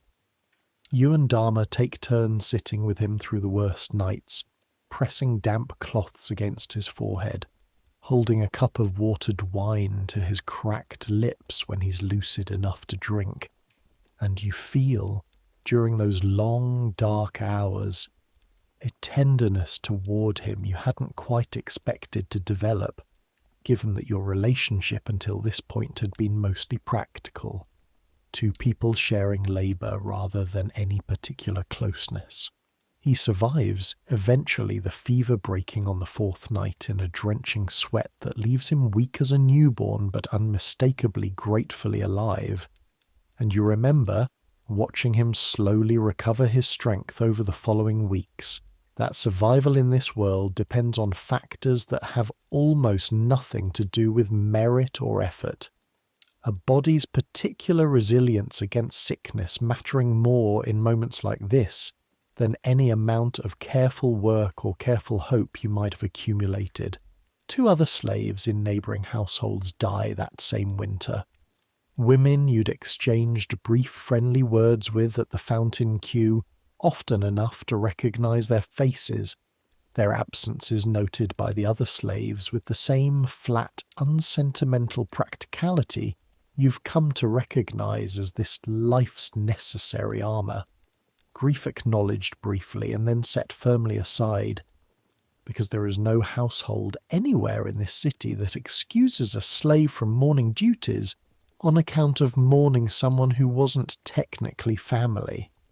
You think, in the aftermath of that winter, about the particular cruelty of a system that asks you to perform your grief silently, privately, in the brief minutes before exhausted sleep claims you rather than ever permitting it the open expression a free citizen's loss might receive. But you also think, with a complicated gratitude you don't entirely trust yourself to examine too closely, about Dharma's steady presence beside Faustus's sick bed, about the rough kindness with which she'd wrung out cloths and murmured low reassurances in a voice you'd never heard her use before. Evidence that whatever this system has stripped away from all of you, it has not managed to strip away entirely the capacity for one exhausted, frightened person to care for another. The negotiation over Helena's permission to share a household with you, brief as Eutyches made it sound when he first agreed to raise the question, actually unfolds across several tense weeks that you live through, with a watchfulness you hadn't felt since your earliest days in the household. Helena's master, a merchant named Acilius dealing primarily in imported pottery, proves more reluctant than Vitellius to disturb an arrangement that currently works perfectly well for his own household, and you learn, through Helena's own careful relaying of overheard conversations, that he initially considers the whole proposal an unnecessary complication with no clear benefit to himself. It is Eutyches, again, who proves instrumental, walking the short distance between households on 3 separate occasions to make the case directly to Acilius's own steward, framing the arrangement not as sentiment but as practical advantage, a contented, settled household slave being a more reliable household slave, less likely to seek comfort or distraction elsewhere, less likely to consider running given the roots such an arrangement would plant. You learn later that Eutyches even offers, on Vitellius's behalf, a small ongoing arrangement where your own household occasionally extends trade favours to Acilius's pottery business, in exchange for his continued goodwill regarding the matter, the entire negotiation conducted with the same careful, unsentimental calculation that determines everything else in this world, your own happiness reduced, in the final accounting, to a line item traded against future pottery discounts. You learn to live with this knowledge the way you've learned to live with every other uncomfortable truth this life has handed you, accepting the outcome gratefully, while declining to examine too closely the precise mechanics that produced it. When the final agreement arrives, delivered almost casually by Eutyches one evening while you're counting the day's accounts, you feel a relief so total your hands actually shake slightly as you finish the tally, numbers that suddenly seem far less important than they did 5 minutes earlier. Helena, when you tell her that evening at the fountain where you've arranged increasingly frequent excuses to meet, doesn't cry the way you half expected. She simply goes very still for a long moment, her water jugs forgotten at her feet, and then she laughs. A short, startled sound that turns into something closer to genuine joy, and grips your forearm hard enough to leave marks that you notice, with private amusement, lasting through the following day. I didn't let myself believe it would actually happen, she admits, once the laughter settles. Hoping for things in this life mostly just teaches you how disappointment feels. I'd stopped letting myself hope for this specific thing months ago, just to be safe.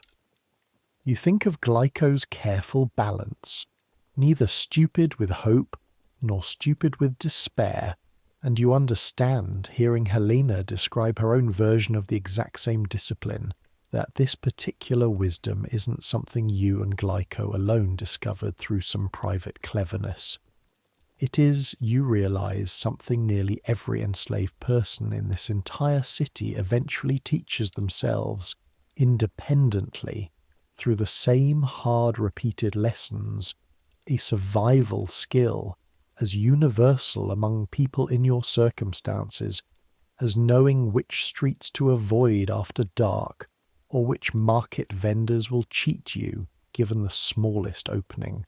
You find yourself, in your 10th year of freedom, training Tertius through a negotiation nearly identical to the one that taught you your own trade decades before, standing back and watching while the boy, perhaps 16 now and still prone to flushing red when a customer pushes back hard against his asking price, works through a transaction over a bolt of dyed wool with a widow who clearly knows the fabric trade better than her plain dress would suggest.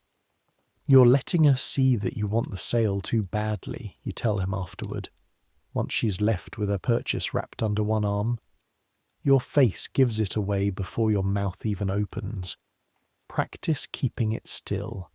Not cold, just still. Let her wonder whether you care. He nods, absorbing the lesson the way you once absorbed lessons from Eutyches, with the slightly wounded seriousness of a young person discovering that competence requires more deliberate effort than talent alone provides. You remember watching him, your own first fumbling negotiations, the dealer's assistant who struck you for moving slowly, the cold arithmetic of profit margins Eutyches drilled into you with a patience you didn't appreciate until you found yourself, years later, trying to extend that same patience towards someone else. The shop itself, modest as it remains compared to Vitellius's grander establishment, has become over the years something you take a quiet, private pride in. Every shelf arranged the way you learned arrangement should work. Expensive goods at eye level, cheaper stock below where customers must bend to reach it. A small detail nobody comments on, but that you know, from years of watching it work in someone else's shop, shapes buying behaviour in ways most customers never consciously notice.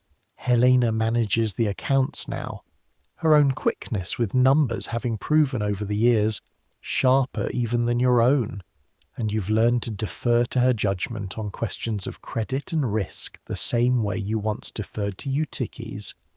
A partnership built on mutual respect that you understand. Watching other households around you is considerably rarer than it probably should be, even among people who chose each other freely rather than having the arrangement assigned to them by circumstance.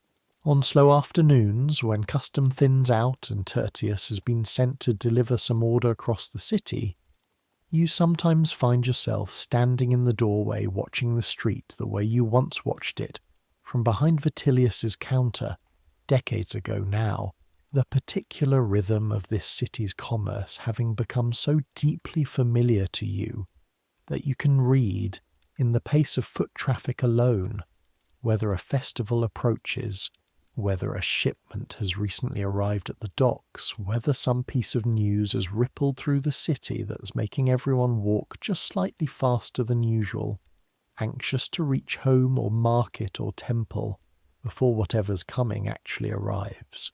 You think, on these quiet afternoons, about how strange it is that this exact street, this exact rhythm of carts and vendors and hurrying citizens, was once a source of pure terror to you. A maze you navigated only through Formio's loosely held cord and your own desperate attention to staying close enough not to be lost entirely.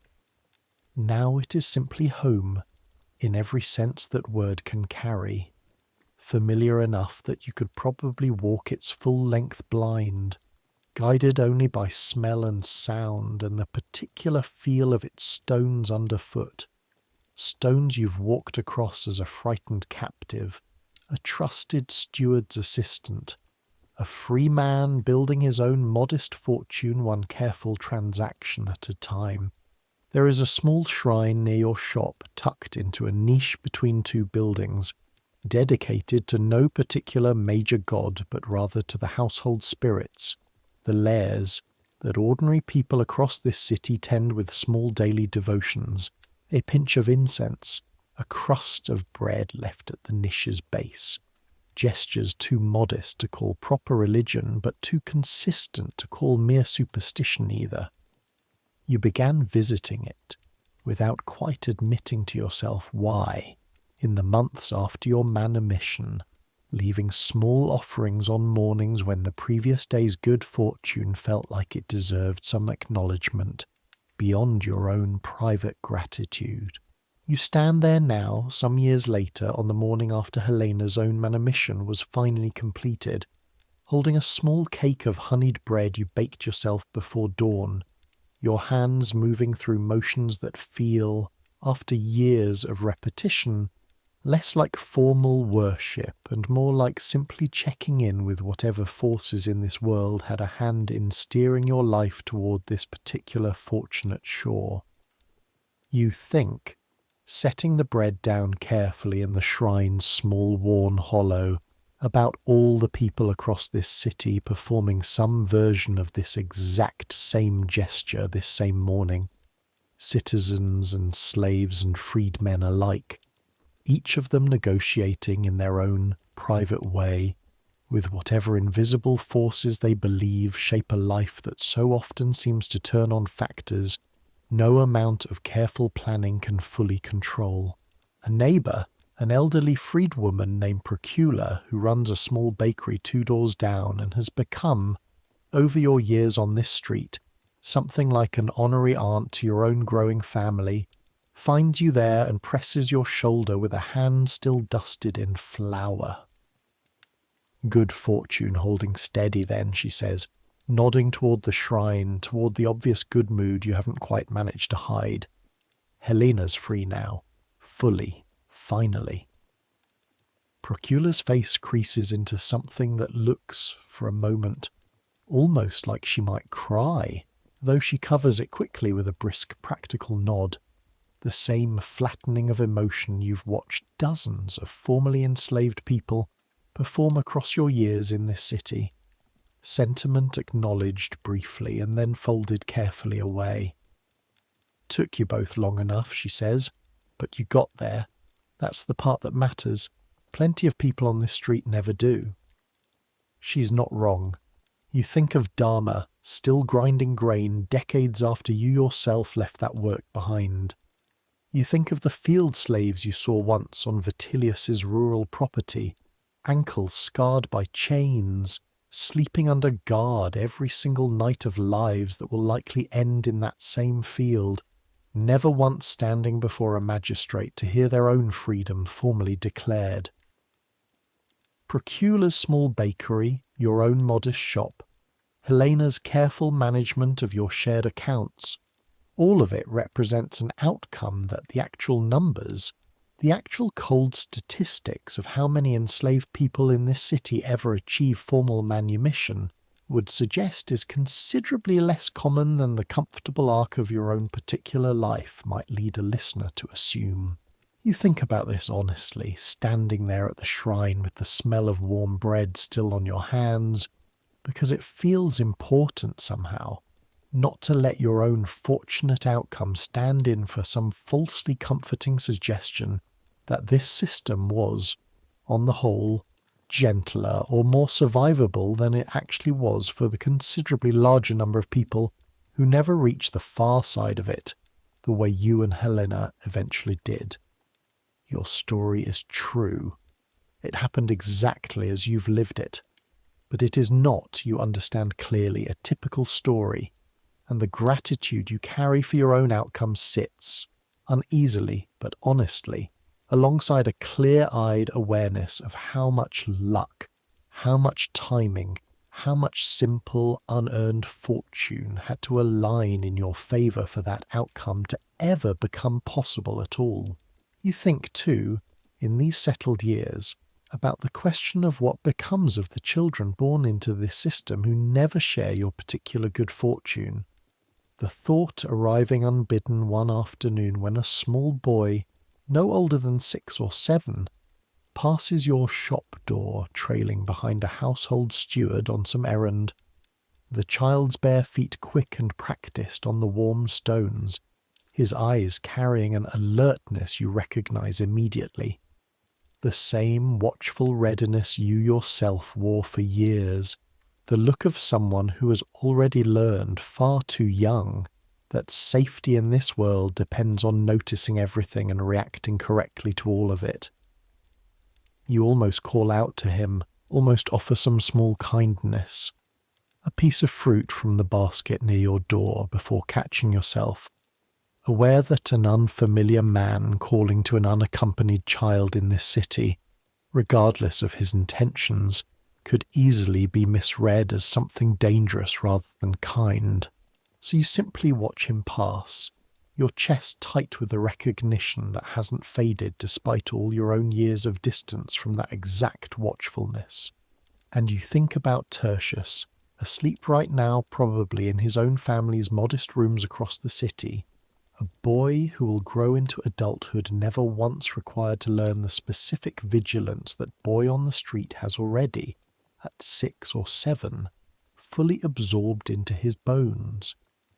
This is, you understand by now, simply the shape of the world you live in, unevenly distributed in ways that have very little to do with fairness, and everything to do with the accident of which household happened to purchase which child, which master happened to value patience over cruelty, which fortune happened to turn favourably rather than catastrophically at exactly the moment it mattered most.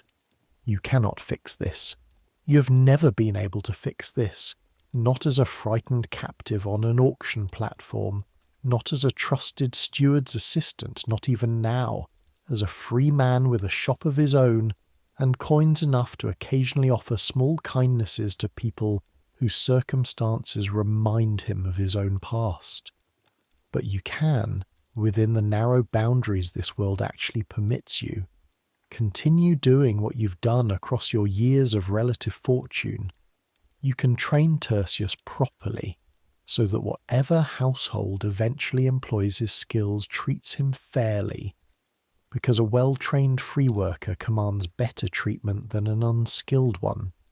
You can press extra coin into Dama's hand whenever you visit, small gestures that cost you little and that she's never once, across the years, refused to accept. You can leave bread at a household shrine in gratitude, not because you fully believe some god is keeping careful count of your offerings, but because the act of gratitude itself, performed regularly and sincerely, seems to keep something important alive in you, some capacity for tenderness that this entire system, across your years inside it, tried repeatedly and never quite fully succeeded in extinguishing. You go back inside the shop, the small boy already lost from view down the busy street, and you find Helena at the accounts table, her brow furrowed slightly over a column of figures that aren't quite balancing the way she expects, and you sit beside her, the way you've sat beside her for years now, and you help her work through the discrepancy, 2 sets of hands and 2 sets of eyes, finding eventually the small clerical error that had thrown the whole sum off, and the afternoon continues, ordinary and unremarkable and entirely, gratefully, your own. Eventually you go inside, Helena's hand still loosely in yours, and the household settles into its own evening rhythm, supper eaten slowly around a table you built yourself in your first years of freedom, the grandchildren fed and washed, and finally, after considerable resistance, persuaded towards sleep in the small room off the courtyard where they stay whenever their parents have business that keeps them late in the city. You lie down yourself not long after, your body these days asking for rest earlier than it once did, your joints carrying their own permanent record of decades spent kneeling in gardens, climbing hills, hauling water on a wooden yoke that left calluses. Your skin never fully forgot even after the work itself became, decades ago now, someone else's daily burden. Helena settles beside you, her breathing slowing within minutes the way it always has, a gift she's had your whole life together, falling asleep before you, leaving you, as she always has, a few quiet minutes alone with your own thoughts before sleep claims you too. You think, in these final waking minutes, about the strange mathematics that has run underneath your entire life. From that first cold morning on the auction platform to this exact warm, settled night decades later. 2,000 sestertii, a legionary's pay for 2 years, a flock of sheep, a house in a small provincial town. You have, across your long life, converted that single transactional number into something no ledger anywhere could have predicted or properly recorded. A family, a trade, a small shop with your own name above the door, a grandchild's bare feet running across swept stone chasing a chicken that has, almost certainly already escaped into the garden by now. You think about everyone whose paths crossed your own across these decades, each of them carrying their own version of this same strange arithmetic, their own price chalked onto some board somewhere, converted across years into lives that no single number could ever fully capture. Gellius, who sold you for 2,000 sestertii and never once looked at you as anything more than merchandise, probably retired by now to whatever modest comfort a lifetime of selling human beings eventually purchases. Formio, the steward who led you through Rome's streets on a loosely held cord, gone these many years, his own fate unknown to you, lost somewhere in the city's vast indifferent churn. Eutyches, who counted your worth on a wax tablet your first day, and ended up, over years of working alongside you, becoming something closer to family than master's representative, dead now too, mourned more genuinely than you'd have predicted on that first frightened evening of your captivity. You let your eyes close, the room dark except for a thin line of moonlight finding its way through the narrow window, the same kind of narrow high window that lit your very first night in this city, all those decades ago, except that window looked out from a crowded slaves' room shared with strangers, and this one looks out from a home that belongs, in every sense this world recognizes, to you. You're tired enough, content enough, settled enough into this exact night to let the city's distant sounds fade around you. A cart somewhere on a late errand, a dog barking at something. Only it can sense the ever-present murmur of a city that genuinely never fully sleeps, that has never fully slept across the entire span of your long life within its walls, and that will, you suspect, continue exactly this way long after you yourself have finally, fully closed your eyes for the last time. Centuries will pass. The city you have spent your entire life learning, street by street, smell by smell, price by price, will change beyond anything you could currently imagine. The brick walls that hide wealthy households from common streets will crumble and be rebuilt in shapes you cannot picture. The grain ships that once determined whether you stayed safely in your household or were sold off to settle a debt will be replaced by vessels carrying cargoes from places whose names haven't yet been spoken in any language you know.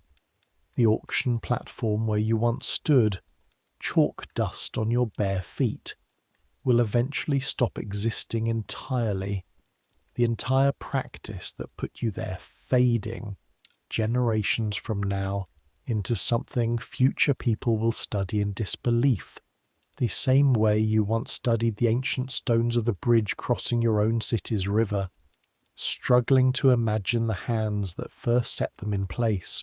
But something in this exact night, you think, drifting now towards sleep in a way your body recognizes and welcomes, will not entirely disappear. The specific tenderness of holding a daughter within an hour of her birth, terrified and complete at once. The specific relief of standing beside an ordinary fountain on your first evening of freedom, feeling cold spray catch your face in the evening wind. The specific quiet comfort of a hand resting on your forearm after decades of shared life, requiring no words to communicate everything it needs to say. These things, you suspect, repeat themselves across every single century that follows yours, in households you cannot imagine, built from materials that don't yet exist, speaking languages that haven't yet been invented, but carrying, underneath all that difference, the exact same human need for rest at the end of a long day, the exact same quiet gratitude for having survived another one. Some things don't change. The human need for safety doesn't change. The human need for someone's hand resting gently on your arm in the dark doesn't change. The particular exhaustion that arrives, welcome and complete, at the end of a day spent doing whatever work your specific life demands of you, that doesn't change either.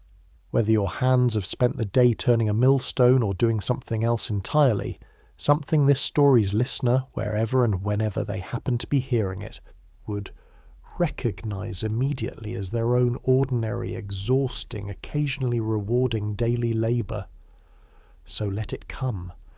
Let sleep take you the way it took a frightened boy on a straw pallet decades ago in a city he didn't yet understand, surrounded by strangers whose breathing slowly over months and years stopped sounding like strangers and started sounding like family.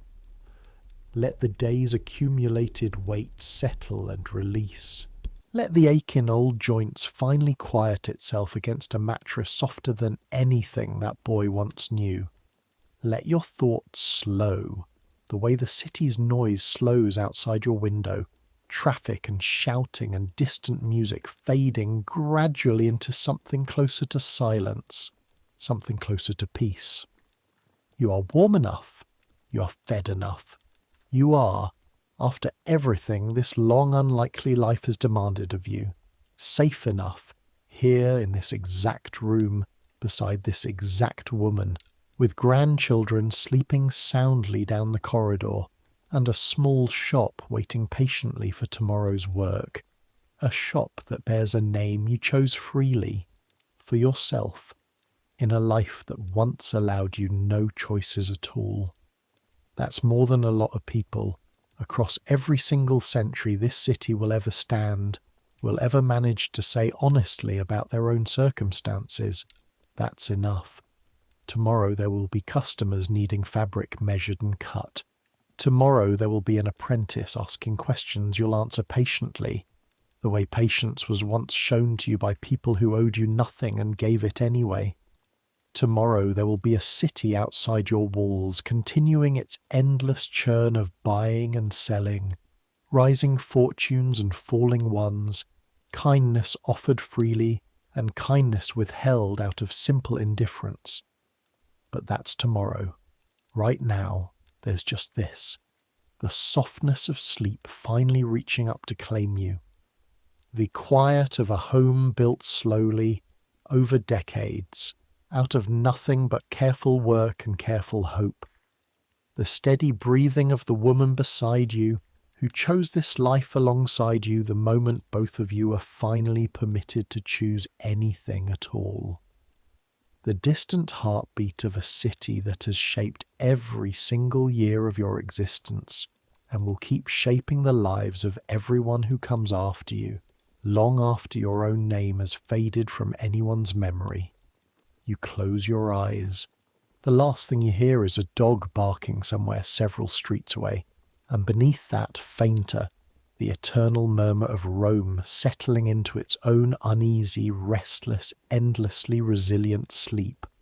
A city that has never once, across its entire long existence, fully stopped moving, fully stopped buying, fully stopped selling, fully stopped finding some new way to convert a human life into a number, and then, sometimes, against every cold calculation that number was ever meant to represent, watching that life become something far larger than any ledger could have predicted, and then nothing, just rest, just the long, slow drift into dreams, carrying with it everything this single, unlikely life has managed to become, from a cold auction platform on a forgotten morning to this warm, quiet room, decades later, where an old man and an old woman sleep peacefully, side by side, in a home that belongs finally and completely to them. Good night.